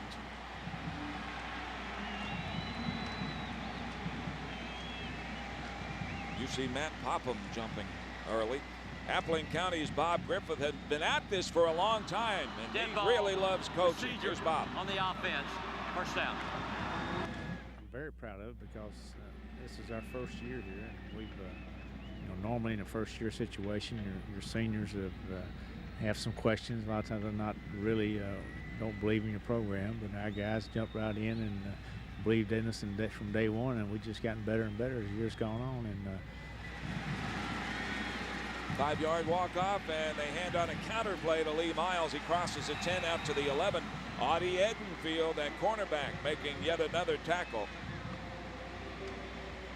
Yeah, you see the quarterback, Chris Deach, talking to Matt Popham. And he popped him on the helmet there. I can honestly say I never did anything like that. I don't believe that for a minute. Popham's just a sophomore. He's one of the backup offensive tackles. But it's got to be a great experience and a learning experience for him. Wideouts either side. It's going to be second down and 11 yards to go. Deach under center. Hands on a draw play to Ronnie Brown. And Ronnie Brown didn't get much at all. Got back to the original line of scrimmage before the penalty. Travis Carter makes a stop. So it's going to bring up third down and 10 yards to go here from the 13-yard line. Jamie Beard helped out the nose man. I want folks to pay attention now to how Appling County is gang tackling. In the first half, 1 or 2 guys were making tackles. Now the entire defense is making plays. James Beard led the force that time, but he had 6 or 8 other guys popping that tailback. And this is a huge play for the Appling County defense. They hold them here and force a punt. They're going to be in good shape from a field position standpoint, trailing by 2 touchdowns. About midway through the third quarter, Deach under center. Sends 2 to the left, 1 to the right. Play action, getting pressure. 1 man misses. Now he throws into and out of the hands of the intended receiver, Ronnie Brown. He dropped it at about the 19-yard line. Would not have had enough yardage for the first down. So it's going to force a punt by Cartersville, and the Pirates going to have pretty good field position here. Chris Deach is not a happy camper right now. That time he's yelling at Ronald Brown to catch the football. Before he was getting mad at Popham. Little dissension right now on the part of Cartersville, but that's what a quarterback has got to do. He's got to provide that leadership, and Chris Deach has done that, getting his team to in a position to play for the state championship. David Thompson is deep to punt it, gets it away. Audie Edenfield retreats to his own 45-yard line. Edenfield cuts it up, crosses the 45, breaks a tackle at the 40, and down he goes at the 37-yard line. Audie Edenfield on the punt return. Wes Ross made the stop. That's about a 17-yard return by Edenfield, and boy, the Pirates have great field position here, trailing 21-7. Boy, I'd love to get another shot at that. What an outstanding return by Audie Edenfield in a very critical moment here in the third quarter. Oftentimes, a team that wins the football game comes out and plays the first 5 minutes of the third quarter the best. Right now, Appling County is playing much better. 2 to the right, 1 to the left, plus a slot man. Play action. Jones going to throw it underneath. Ellis Wright makes 1 man miss. At the 40, takes it down to the 35-yard line. A gain of 3 yards on the play. Colby Brenson made the tackle. Here's the replay. Here's a replay. Watch Audie Edenfield turn it upfield, get north and south, and gets popped real hard right here by 2 or 3 guys, and almost fumbles the football, regains his composure and his balance, and picks up another 6 or 7 yards after the hit. Yeah, that just is tremendous leadership by example for Appling County. Second down, 7 yards to go. They hand off in there to Ellis Wright. He takes it to the 30-yard line before Ronnie Brown does a number on him heading the other way. But Wright is going to be about 2 yards short of the first down here. Ellis Wright, the workhorse in the second half for Coach Bob Griffith. Griffith's told us before the game, Chuck, that if he had to, he would break that bone and he would open up the field, and that's exactly what he's done in the second half. Give him credit for being able to mold at halftime and make changes, giving his team a chance to get into the state championship in only his first year as the coach at Appling County. 2 right, 1 left. Handoff goes to Wright once again. This time he's knocked down behind the line of scrimmage by Jody Fletcher. A big defensive end makes another big play here in the third quarter, and it's decision time for the Pirates and Coach Bob Griffith. It's going to be 4th down and about 4 yards to go. You got to go here, you think? Without question, you've got to go. I'd break the bone, and I think if it were me, I would get Derek Jones, the quarterback, out on a sprint out type of pass. Shotgun formation. Derek Jones, straight drop. Going to fire the pass complete to Wright. He's going to be very close to the first down. Boy, check the spot over there at the 28-yard line. Ronnie Brown and Wes Ross really put the hit on Ellis Wright, and he is going to be extremely close. Big measurement coming up. What a lick Ronnie Brown and Wes Ross put on Ellis Wright. Ellis Wright had the momentum. He was running full speed, and I'm going to tell you, the lick they put on him stopped him short of the first down. That's my prediction. All right, you're officially out on the limb here. What an outstanding play by the defenders of Cartersville. Yeah, they're going to stretch out the sticks. And Dewberry all over it by less than the length of a football. That shows you championship caliber defense right there. Look at Wes Wright. He has turned up the field. He gets his shoulders down and boom. The pop by Ronald Brown shows you he can not only carry the ball, he can deliver the blow on the other side. Great camera work here, coming right at your screen and bam.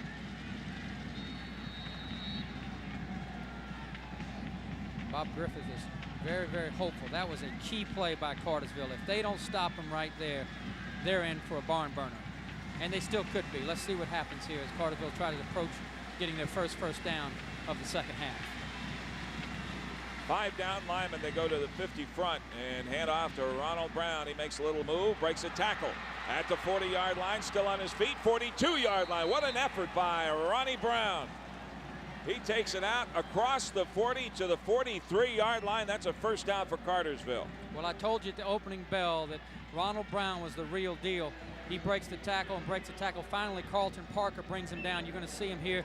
Just a straight lead draw play. Gets hit almost at the line of scrimmage and then almost breaks his 5, 6, 7 guys hit him. Tear his jersey. But let me just make this comment. That shows you what an athlete or what a competitor Ronald Brown is. He makes the drive-saving stop on 4th down on defense and then takes the first carry for about a 20-yard gainer on offense. Parker and Gene Carter made the stop. Quick pitch going to Griffin, looking for running room on the near side. And Chris Griffin is muscled out of bounds at the 49-yard line. Over there to make the play, Rochester Jones, the strong safety who's made a ton of tackles. David Crosby, the right side linebacker, was also there, but that's going to be a gain of about 6 yards. Mark it at the 49-yard line of Cartersville. 2nd down and 4 yards to go. You see Chris Griffin as he returns to the huddle. Take a look at this. Just a little toss sweep right. It looks like, this shows you the speed of Chris Griffin. It looks like he does not make a yard here, but when you stretch the chains out, he picked up almost 7 yards, just sheerly on his speed to get to the corner. Matt Montgomery over the football for the Purple Hurricanes. They lead it, as you can see, 21-7. We get late in the 3rd quarter. 4 down linemen this time. They give it to Ronnie Brown. Brown making moves, crosses a 45 to the 42-yard line before he's thrown back. Ronnie Brown continues to do it for Cartersville. Leslie Griffiths, left side linebacker, made the stop along with free safety Jeremiah Priest. Great surge by the offensive line here, John Dewberry. Yeah, you take a look. This is bread and butter Cartersville. They're going to get Chris Griffin out, trying to block too. He doesn't really block him, so Ronald Brown says, that's okay, I'll take it myself. But he does get a great surge by the offensive line. As you see, all his linemen piling up there, pushing the chains on down the field. Great leadership now by Chris Deach. He's got his troops moving in Appling County territory. First down, 10 yards to go at the 42-yard line. Here's a counter play. They give it to Chris Griffin. One man misses. Griffin headed the other way. 45 at the 40, the 35. Chris Griffin is at the 20, finally dragged down at the 14-yard line. Chris Griffin shut off to the near side, ran it back to the far side, got on the corner. Gene Carter saved a touchdown. We've been talking about him since early in the broadcast. He's electrifying. He's going to be a good one, only a sophomore. He tried to take it around the right side on a little handoff sweep counter play behind his big guard, nothing doing because number 1 popped through there, Rochester Jones, and he crossed his direction of field, and good thing for Appling County. Gene Carter makes a shoestring tackle there, but not before Griffin gets down to the 15-yard line, 14-yard line. 2:28 turning clock here in the 3rd quarter. Cartersville working on a knockout punch here. They give it off in the middle. That's Wesley Gilmer, and Gilmer gets down near the 10-yard line, picks up 4 yards on first down. Jamie Beard makes the stop again. Good line surge by Cartersville. Again, they just bring in the back behind the blocking back. And that time it's Gilmer coming off the bench for his first ball carry of the game and doing a good job picking up 3 yards on first down. 2nd down, 7 yards to go. Mark it at the 11. Purple Hurricanes. You see the quarterback, Chris Deach, trying to engineer one more scoring drive here. And a handoff going to Griffin once again. He makes it to the 7-yard line before he gets knocked down. Rather, Wesley Gilmer on the carry that time, and the tackle made by Leslie Griffiths. So Gilmer will get 3.5 on that play. It's going to bring up 3rd down and about 3 yards to go, John. Again, a very critical play, just like the Purple Hurricanes at Cartersville faced a moment ago when they stopped Appling County on 4th down. Same play here on 3rd down for Appling County. If they can hold them here, Coach Barden will probably elect to go for a field goal. 2 backs in the backfield. They motion the wing back and then give it off to Wesley Gilmer once again, and he comes down about a yard short of the 1st down. David Crosby, the middle linebacker, along with Leslie Griffiths, makes a stop. Gilmer is in there because J.J. Chapman, the regular fullback, has been shaken up. He's on the bench right now. I tell you, seeing outstanding high school football on the AA level right now as you take a look at Coach Frank Barden. He's got a decision to make. Does he want to go on 4th down and 1 with the 21-7 lead, 30 seconds left in the 3rd quarter, or will he come out on a field goal?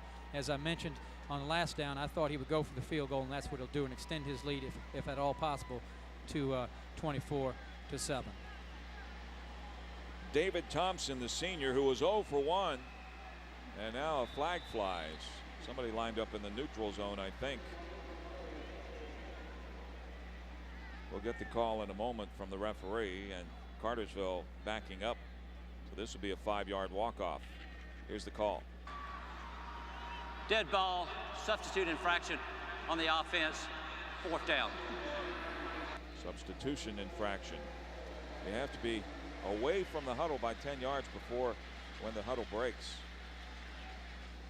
So they back it up 5, and Thompson will try it from the 18. This will make a 28-yard field goal attempt from the left hash mark. The holder is Chris Deach. 21-7 your score, and Thompson trying to add to that for Cartersville. Snaps high. Kick is on the way, and the kick is good. David Thompson nails one from 28 yards, and Cartersville goes on top here, 24-7. We'll come back with more of the kickoff from Cartersville, and Appling County gets another shot at it. We're getting late, though, in the 3rd quarter, and we're back after this. You're watching member-supported GPTV, your PBS station, serving Atlanta and all of Georgia. Don't mean a thing if it ain't got that swing. She was the queen of swing. The best singer there is in jazz. Amongst all of us who sang, she was the best there ever was. Ella Fitzgerald. Singing was her life, and nobody did it better. Ella Fitzgerald. Treat yourself to the story of a real American master. Wednesday at 8 on GPTV. If you can dream it, you can do it. Join GPTV as we introduce you to some extraordinarily talented people. Georgians who are living out their dreams. It's a time of celebration. Into the many intriguing facets of art. Georgia Arts Celebration on GPTV. Monday at 9 on GPTV. Hello, I'm Bill Lingenfelter, President of South Trust Bank. We at South Trust are very pleased to be a partner with Georgia Public Television and the Georgia High School Association making these broadcasts possible. On behalf of all South Trust employees across the state, I want to recognize and salute the community, schools, and student athletes involved in these championships. They have demonstrated the value of sacrifice, dedication, and teamwork in achieving their common goal. They are an inspiration to all of us. Thank you and enjoy the game. Each week, millions of Georgians depend on Georgia Public Broadcasting for in-depth news coverage, enriching entertainment, and effective classroom support. Using current and emerging technology, Georgia Public Broadcasting delivers outstanding programs that promote learning in our classrooms, in your home, at the work site, and even in your car. Georgia Public Broadcasting, a wonderful resource for Georgia's future, today, tomorrow, and through the new millennium. You're watching the Georgia High School Association Football Championships on GPTV. Side kick by Cartersville, and it was a ground ball to Chris Griffin. He picked it up, returned it across the 50 to the 47-yard line where Rochester Jones made the stop. We'll go down to John Nelson now, who's going to be standing by. And of course, Appling County here, John, with great field position to start this drive. We have Great field position to start this drive. Let me give you a medical update. You had mentioned earlier, Chuck, that J.J. Chapman is not in the ball game. J.J. and Ronnie Brown have both made multiple trips to the bench because they're starting to cramp, and the medical staff is trying to convince them, hey, it's okay to walk over to the table, get some refreshment, and get back out there, because they've got to have a lot of liquid in their system. So that's the big thing. Ronnie Brown and Chapman, they're not in the game right now. Courtney Chapman took a helmet to his right quadricep, and that's why he's not in the ball game. There's a pass from Jones is intended over the middle for Thomas Gothi, and that's incomplete at the 32-yard line. Courtney Chapman, who's back in there now, had the coverage. So second down and 10 yards to go. They'll put the ball at the 47-yard line as we begin play here in the fourth quarter. You get a look at J.J. Chapman. Now Chris Griffin. J.J. Chapman, as John said a moment ago, having a hydration problem. Chris Griffin on the sidelines as well. While that was an incompletion, Chuck, it showed you the potency of the Appling County offense. That Derek Jones really has a strong arm. Out of the shotgun, they hand to Ellis Wright, and Ellis Wright's going nowhere. Knocked down for a 1-yard loss by Charles Fluellen, the strong side defensive end. That's a big play because it brings up third down and 11 yards to go for Appling County, and they need to get a first down. As you can see, we're in the fourth quarter now. Cartersville leading Appling 24-7. Shotgun formation once again with 2 setbacks. Straight drop by Jones. Now he's going to step up in the pocket, tries to run that draw, and runs into all kinds of purple shirts, and down he goes at the 49-yard line. Wesley Gilmer was there along with Jamarcus Watley, 2 linebackers for Cartersville, so it brings up fourth down, and Appling County going to have to punt the football. There you take a look at the star, Ronald Brown. He's, I guess, feeling a little better. Got some hydration back and is back out on the field. Lee Miles drops deep to receive. The punter is Derek Tillman.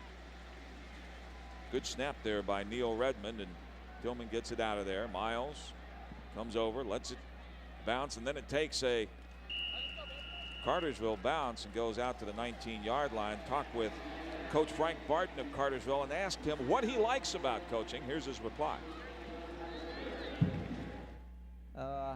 Probably the best thing I like about coaching is just the involvement and the relationships that you build. I mean, I think that's what life's all about, is building relationships. And you know, you have past players that come back, and we won the ball game last Friday night to come out here, and you know, having past players come up and they're just as sincerely happy for you as our team and our coaches are at this point. So, you know, I think building relationships that'll last a lifetime.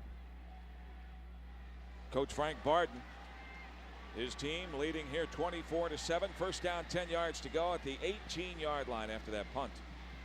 Handoff, second man through. Chris Griffin's not going to get much. He is thrown back to the 19-yard line.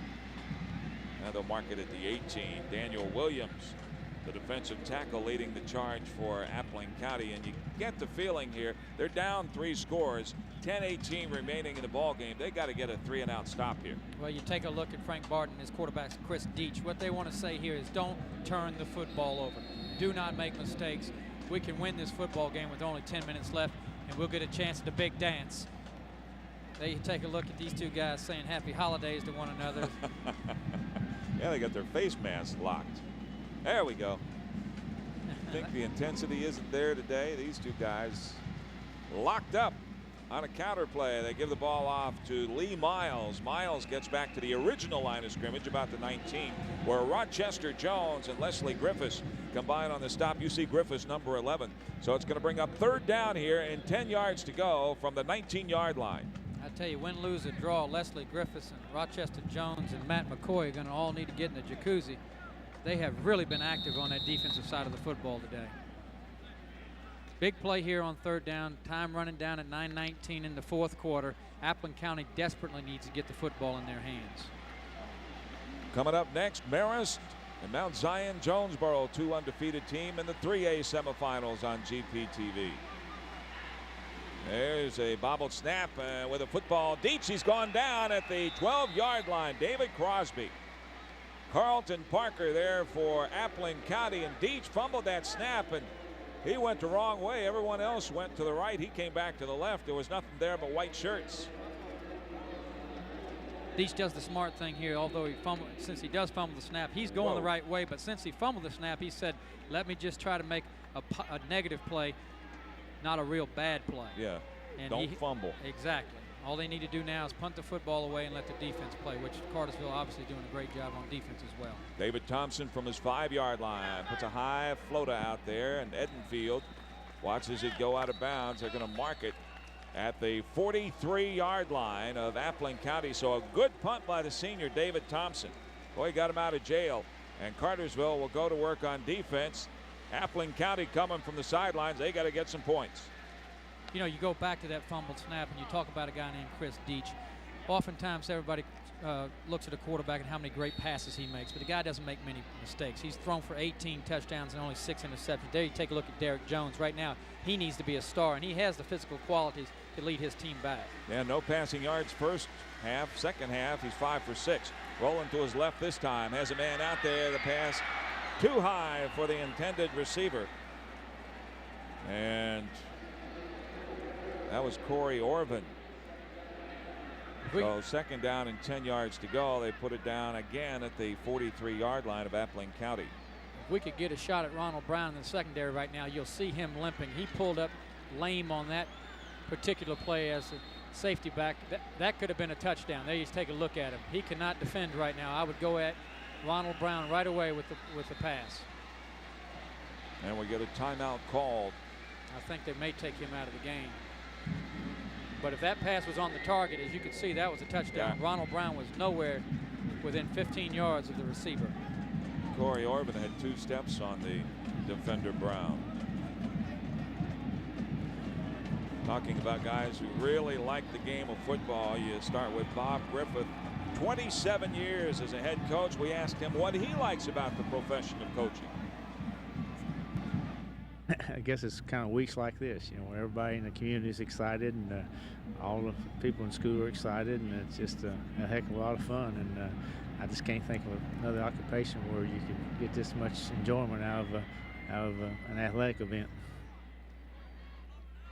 That's Bob Griffith, his alma mater, Virginia Tech, going to the Sugar Bowl to play Florida State for the national championship in a few weeks. So he's got to be happy about that too. Co-captain in 1967 with Frank Loria, who was inducted into the College Football Hall of Fame the other night, posthumously, the same night Herschel Walker was inducted in New York City. Here we go, second down, 10 yards to go, play action. Here's Jones rolling left, going to throw underneath, throws behind the intended receiver. That was Thomas Goethe once again. And on the coverage, Wes Ross. That pass thrown a little behind Goethe. Watch it again. Just a little play action. He fakes it into Ellis Wright, rolls left on a little boot action, and really puts a lot of mustard on his pass. But Thomas Guthrie just can't hang on. Almost intercepted off the tip by Thomas Guthrie by Wes Ross, number 16, the left cornerback. So a big play here, third down, 10 yards to go. Ball still at the Pirates' 43-yard line. They trail it, as you can see, 24-7. About midway through the fourth quarter. Play action, bootleg left once again. Now Jones going to keep and only get about 2 yards. They'll mark it at the 46-yard line. Jody Fletcher, the weak side defensive end, made the play with Albert Turner. And it's a gain of 3, so fourth down and 7 yards to go. And with 7:46 on a turning clock, Coach Bob Griffith's got to go. That time, Thomas Guthrie came open, and Derek Jones just did not have time to find him. But he came open late on the crossing route. Let's see what they do here. Play of the game, Appling County. Shotgun formation, Jones. Going to throw underneath, pass intended for Orban, but incomplete at the 42-yard line. They had the coverage that time by Levada Johnson. And he had excellent coverage on Corey Orban. Another Purple Hurricane down and injured. That's Wesley Gilmer, who has a cramp. Watch this one again. It's just a little dash action where the quarterback drops straight back and then moves on the run. You got to make this catch when the game's on the line going to the state championship. Great throw that time, in my opinion, by Derek Jones. He threw the ball the only place his receiver could catch it without being intercepted, but Corey Orban can't come up with it. As you see, Frank Barden talked about it at halftime, but it's warm in here, and now his team's starting to feel the effects as Wesley Gilmer, Ronald Brown, and others are starting to cramp up. And now they've got the football, though. First down and 10 yards to go at the Pirates' 46-yard line. Handoff, Chris Griffin trying to get outside on the near side of the field. 45, 40, breaks a tackle, 37-yard line where he's knocked out of bounds. Stop on a play by Leslie Griffiths, the left side linebacker once again. This guy is electrifying. You take a look at him being knocked down. But Chris Griffin is electrifying. He can really make things happen. Positive plays out of seemingly nothing. That time it looked like he'd be stopping dead at the line of scrimmage, and he almost picks up a first down. Clock stops, 7 minutes, 14 seconds remaining in the ball game. 24-7. Your score, as you can see, second down, about a half yard to go for a first down. One running back, that's Ronnie Brown. Two slots, and the quarterback keeper by Chris Deach. He takes it across the 35 down to the 34. He's going to have the first down. Leslie Griffiths makes yet another tackle for Appling County. Chris Deach will do what he does best now, and that is win football games. Over the last 2 years, he's won 24 out of 25 football games and leading the Purple Hurricanes to what it looks like will be their chance at the state championship. They've been there 4 times in the last 10 years. They came away with the state championship back in 1991. I'm Chuck Huston along with John Dewberry. We're getting late here in the AA semifinal. First game coming up tomorrow. It's Hart County and Cedartown. Should be another dandy. Here's Griffin. Finds a little seam at left tackle, crosses the 35 down to the 32-yard line. David Crosby, the right side linebacker, combines with Audie Edenfield to make the tackle. You know, Griffin's only 5'10", 170 pounds, and that's probably a stretch, but he's a pretty good runner inside. The guy now has carried the ball 11 times, Chuck, for just under 95 yards. I believe he's the leading rusher in the ball game right now. Second down, 7 yards to go. Ball at the 32-yard line of Appling County. Cartersville with a big lead, and they're driving the football. They hand it off to Ronnie Brown.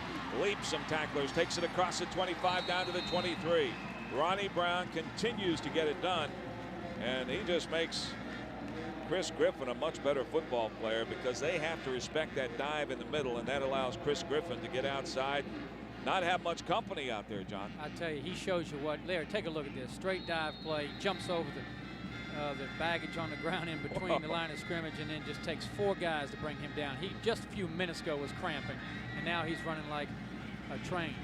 Jeremiah Priest led the stop for Appling County. First down, 10 yards to go, put the ball at the 23. Here's a counter play to Griffin. This time he gets hit at the 26, and will get run out of bounds at the 24-yard line by Audie Edenfield, the right side cornerback. So they corral little Griffin that time, knock him out on the far sideline at the 24. That would be a loss of 1 yard. And it's going to be second down and 11 yards to go. Coach Frank Barden probably would have liked Griffin to stay in bounds there because the clock stops. But his team has a 3-score lead. Courtney Chapman is down and having some cramp problems, as you saw a moment ago. Second down, 11 yards to go. Deach brings him to the line of scrimmage. They have 1 wide out. To the bottom of the screen. Now they motion Miles over there, and they give the ball off to Ronnie Brown. Ronnie Brown, 25, 20. He goes down across the 15 down to about the 11-yard line. Ronnie Brown keeps doing it for Cartersville. Leslie Griffiths made the stop. But Cartersville has another first down, and Ronnie Brown, John, continuing to really run that football. You see him, he gets up limping a little bit. Exactly, that's what I wanted to point out. He gets a little block here from his teammate Griffin, and he gets it out on the corner. Slashes, burns. This guy is the real deal. There's no question about it. Squeezes the football as they try to strip it from him late in the game and trying to cause a turnover.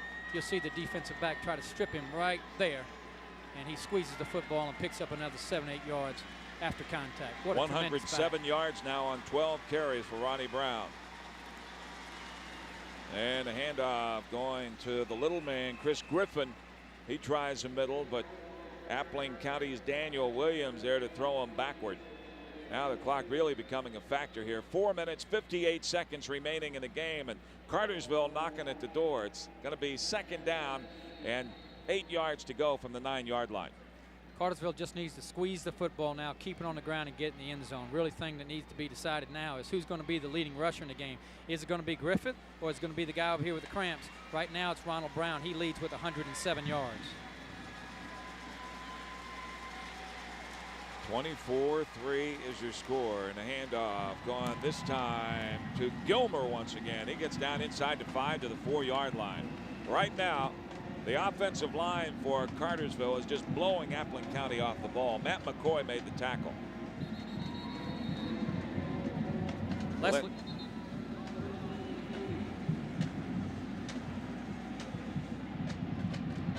I tell you one good thing is Cartersville's out in front, as you see a lot of these running backs limping up and pulling up on the sideline due to the heat here in the dome and their lack of hydration.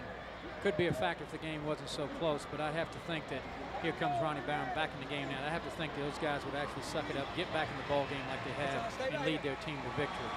Timeout on the field. As I believe it's Cartersville calling the timeout. They'll face third down and 3 yards to go from the 4 when we come back.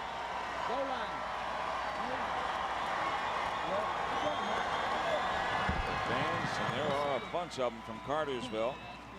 You see just part of the crowd standing up, cheering their guys on. They're just 4 minutes, 14 seconds from making the state AA finals next week, again against the winner of tomorrow's game between Cedartown and Hart County. Be the lead blocker, okay? We're going to go 35 ways. Let's go inside this huddle now and listen to Coach Frank Barton talking to his offense. We're going right, heavy, so he pushes 4 people over here. Yes. Everybody shoot, and block down, okay? You got the ball. You're the fullback. Wesley, you come line up at wing back on the left. And block down back, okay? Let's go. Left hand, right hand. We've got a dead mic on the side. Unless we can lip sync, we're not going to get a whole lot from Coach Frank Barton. But here it is. Griffin's got 13 carries, 95 yards. Brown, 12 carries, 107 yards. Cartersville has rolled up 333 yards of total offense. Appling County is coming into this game only giving up 200 per. So Cartersville going for the knockout punch here. They have split backs in the backfield with a wing back. They hand it off. Ronnie Brown heads for the end zone. Touchdown, Ronnie Brown. The senior from Cartersville gives his team a 30-7 lead. I'd say that's a knockout punch. I'd say that's a brilliant piece of running. We've got to get another look at that. It's only a 3.5-yard run, but he gets drilled at the line of scrimmage, spins, dances, and walks into the end zone. Just an awesome display of his multiple skills. David Thompson on for the conversion. And we get a flag. Thrown by the linesman on the far side.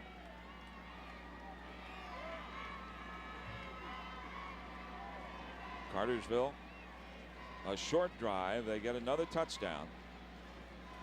I think Ronnie Brown, that's 2 for him on the day. Ball. Procedure on the offense. Repeat try. Illegal procedure, the call against Cartersville. They'll back it up 5 yards to the 8, and Thompson will try it from the 15. There you see it. 4-yard touchdown run for Ronnie Brown, his second score of the day. Beach gets it down, and the kick is wide to the right this time by Thompson. So with 4 minutes, 9 seconds remaining in the fourth quarter, Cartersville's in command here over Appling County, 30-7.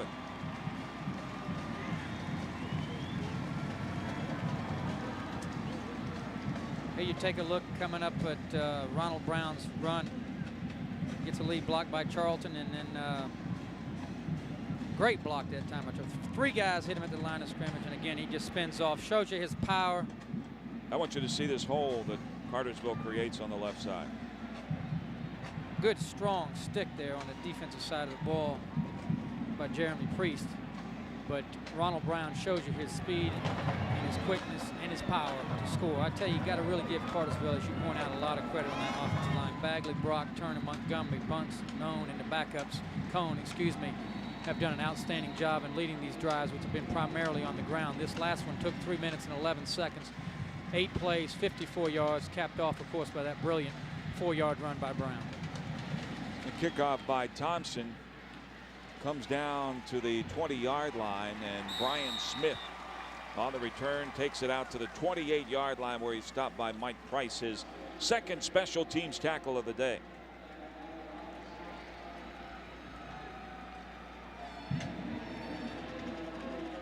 Let's go upstairs now. Jim Giannacchio standing by with Coach Chuck Conley. All right, Coach, your thoughts so far on this game? Cartersville totally in control, I would have to say. Especially up front, I think that Cartersville's offensive line has really taken control of this ball game. They're just mashing Appling off the ball, especially at the point of attack. And then when you got a kid like Brown back there toting it, he's real impressive. He's something to watch now. All right, back to Chuck Cushion and John Dewberry.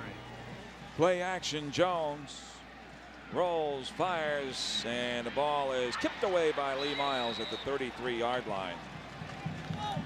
That pass intended for David Crosby. Just a good defensive play here by Lee Miles.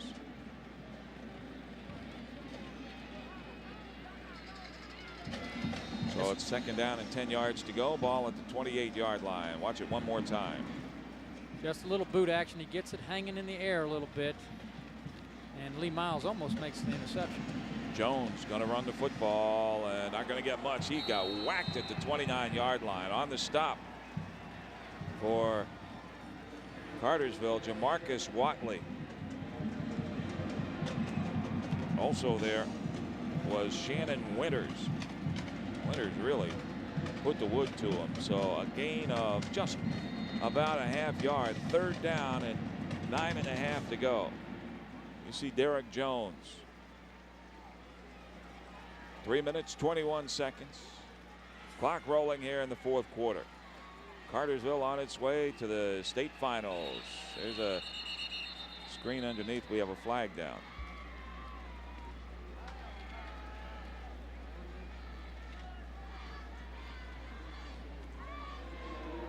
And get the call. The referee trying to sort things out.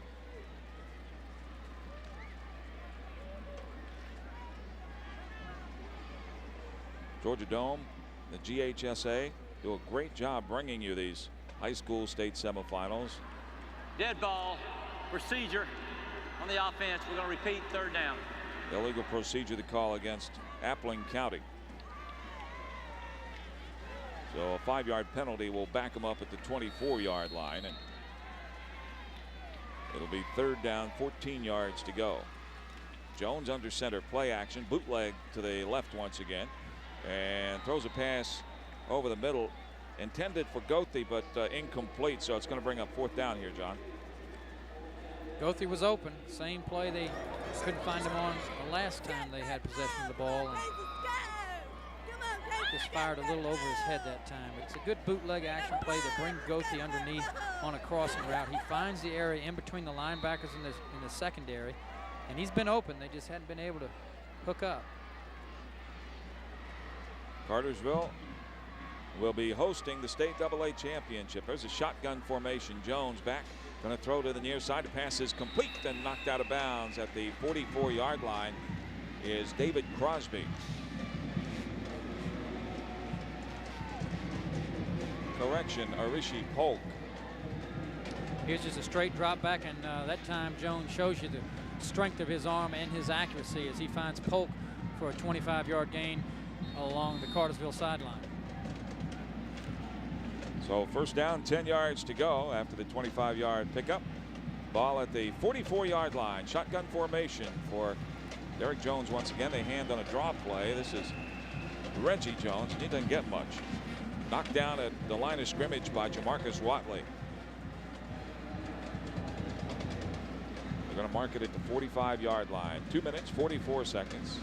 You see the clock as it ticks away.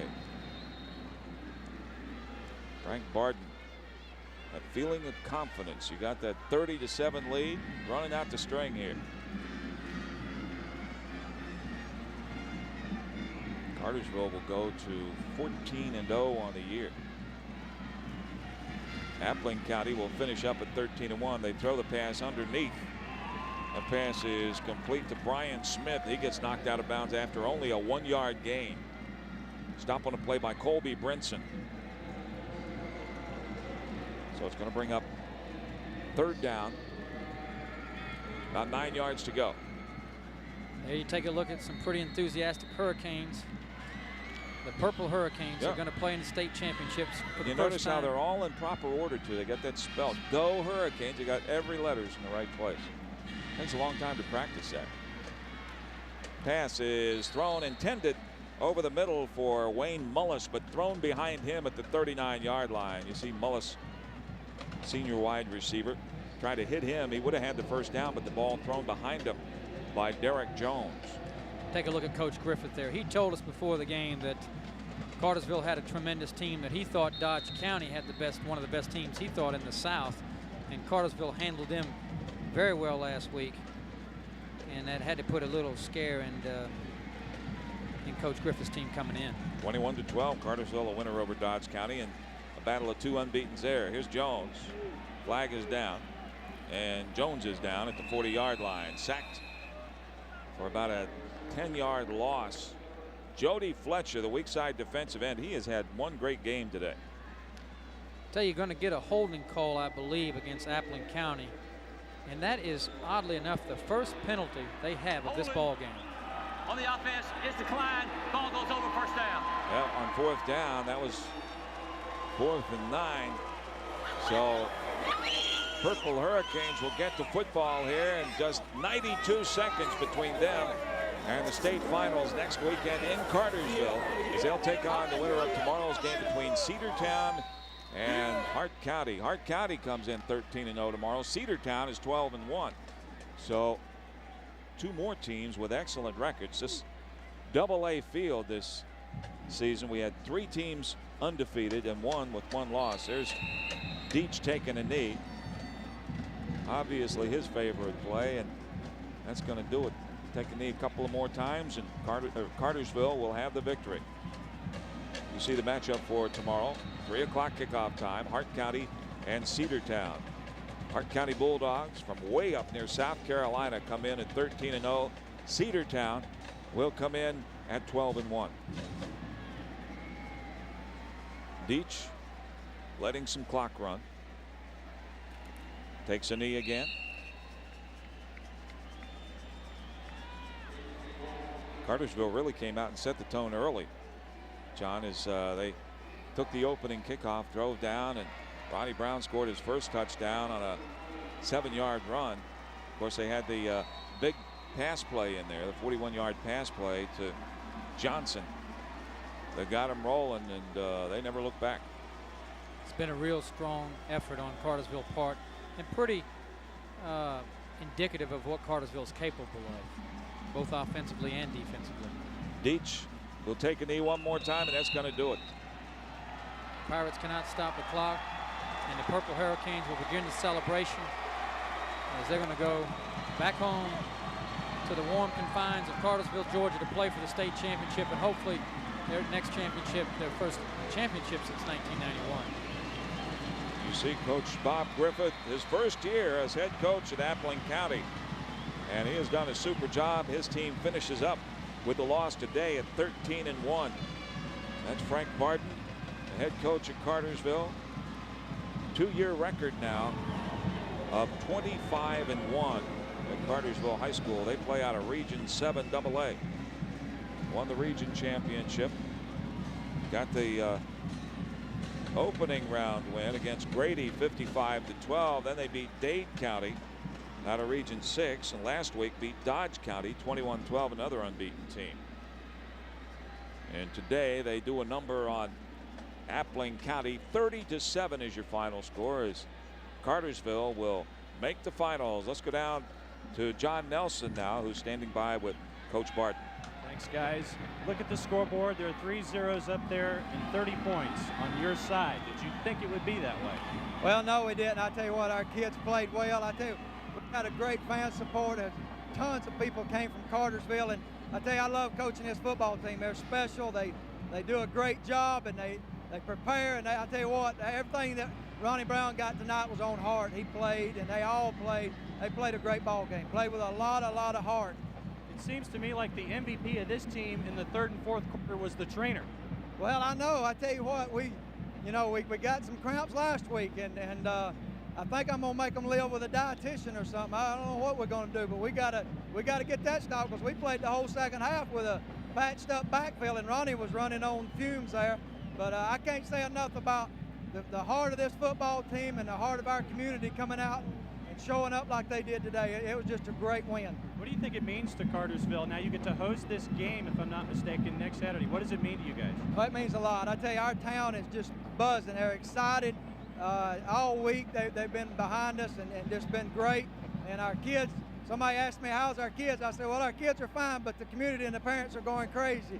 And it's been a lot of fun, and I can't say enough about them. Now, you were a disciple of Rodney Walker, Stevens County. Now you've got your own gig. You stopped the run. Tell us what kind of impact he's been in your coaching career and his kind of style. Well, I think you can look out there and tell we try to put our emphasis on defense, and that's what he does. And we want to put the best players on defense and win on defense, and we want to run the football. And that's what we try to do. That's what I learned under him was defense. And I'm very thankful for that. And just very thankful that we're at the place we're at right now. And now let me ask you, the way Appling County runs, they give up about 8 points, 9 points a game, 210 yards of total offense. You got 330 some odd on the ground. Obviously, that says a lot about the way you guys were prepared here.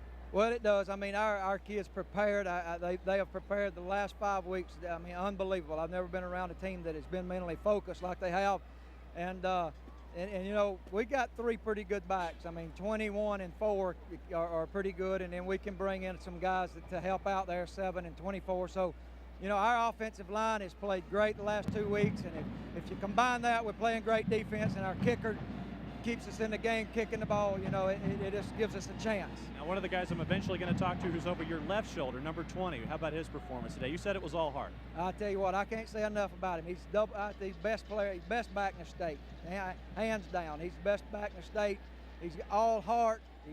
He is a player. He is a player. Now, let me go to that player. Thanks a lot, Coach. Ronnie, come in here for a second. Ronnie Brown. Another average day for you out there, wasn't it? I tried to make it an average day. It was tough. Let's run through this day in your mind for me. How tough of a day was it really? It was a real tough game. We had to get adjusted to the atmosphere. Everybody came out in the beginning. We were looking around and stuff, just seeing where we were at. But then after we got on track, Coach got on us a little bit. Everybody started to roll. Now, Coach was getting on you guys a little bit because you guys were having all the crane neck syndrome here? Yes, sir. We weren't focusing, so everything wasn't going too well, so we had to focus. And as we got focused, everything started to go smooth. And it seemed like you could get, 1 yard, 4 yards, 5 yards at a clip, and then all of a sudden you could break one for 17 or 18. What was the difference? Well, it really wasn't me. We got some better backs. They started running the ball more. Then they took some attention off of me and put it on them, and then that's when I got the ball again, and then I was able to make good runs. Now, let me ask you, this is going back to Cartersville. Last question. What does it mean to Cartersville to have the Hurricane Force wins for a championship game? It's real big. The last win was in 91. The only win was in 91.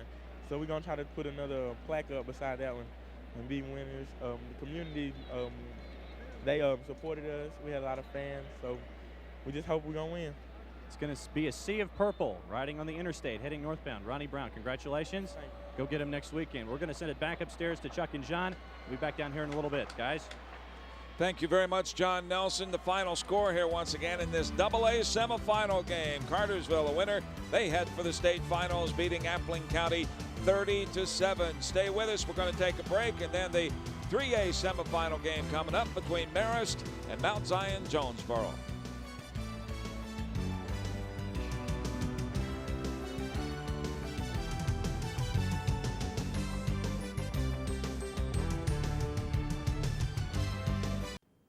And welcome back as the Cartersville Hurricanes pick up a huge win down at the Georgia Dome tonight to move to 14-0 as they knock off Appling County, and they'll now host the 1999 state championships next Saturday at Weinman Stadium. And let's take a quick look at some of the stats in tonight's game, Matt. Scott, it was the Ronnie Brown show, but he had a lot of help. Ronnie had 14 carries for 112 yards and 2 touchdowns. Really impressed a lot of the people down at the Georgia Dome, but also very impressive with the sophomore Chris Griffin. He had 15 carries for 95 yards. A lot of that done after he got off to a slow start. Appling tried to slow him down. But Chris Deach also looked sharp after a little bit of trouble last week. 4 of 6 for 92 yards and a big touchdown pass of 41 yards to Lavada Johnson. And there you have it. That breaks down some of the stats in tonight's game. Let's look at some of the highlights as we pick this one up as the Hurricanes are coming out of the tunnel to get things going here at the Georgia Dome. And what an exciting event for all of the seniors as well as the entire program as a whole. And the Hurricanes got things going early as Chris Deach rolls out. And watch the move he makes here as he steps underneath the coverage and throws to a wide open Maverick Bagley, his first catch of the year. And the Hurricanes were in business early on in this one. Then it was time for Ronnie Brown to take over, and the senior back powers it in from 5 yards away, and the Hurricanes led 7-0 in the first quarter. Then on the Hurricanes' third possession, it was time for Chris Deach to go to work again as he lays this one up for a wide-open Lavada Johnson. That's the one Matt was telling you about earlier. 41 yards on the score, and the Hurricanes were up 14-0. Then on Appling County's next drive, the defense starts to heat up. Derek Jones rolling out for the Pirates, and he throws, and there goes Courtney Chapman with the big interception, and the Hurricanes were knocking on the door again. Now it was time for the Hurricanes to go offensively again as Chris Deach would drop back in the pocket, and the senior coming up with a big day passing as he finds Lee Miles wide open across the middle of the field. Miles just picking it off the turf there. That was a 20-yard gain for the Hurricane offense. Now it was time for Ronnie Brown to go to work, and he shows why he's one of the best backs in the state, if not the best. And Brown heads outside, and look at the move here as he just powers his way inside the 5, and that would set up teammate Courtney Chapman because the Hurricanes would once again come out of that full house backfield, and Chapman just powers his way into the end zone for the score. And with 5:49 to play in the first half, the Hurricanes were up 21-0, and the home crowd was on their feet. Late second quarter, Chris Griffin getting the call now, and the sophomore shows his speed here. Look as he gets outside, 35 yards on the pickup, and the Hurricanes were in business again, and they're establishing their superiority over Appling County early in the third quarter. Third quarter, Appling trying to move the football, and Jody Fletcher comes up with a big hit right here on the back in the backfield, and the Hurricanes defense firing on all cylinders.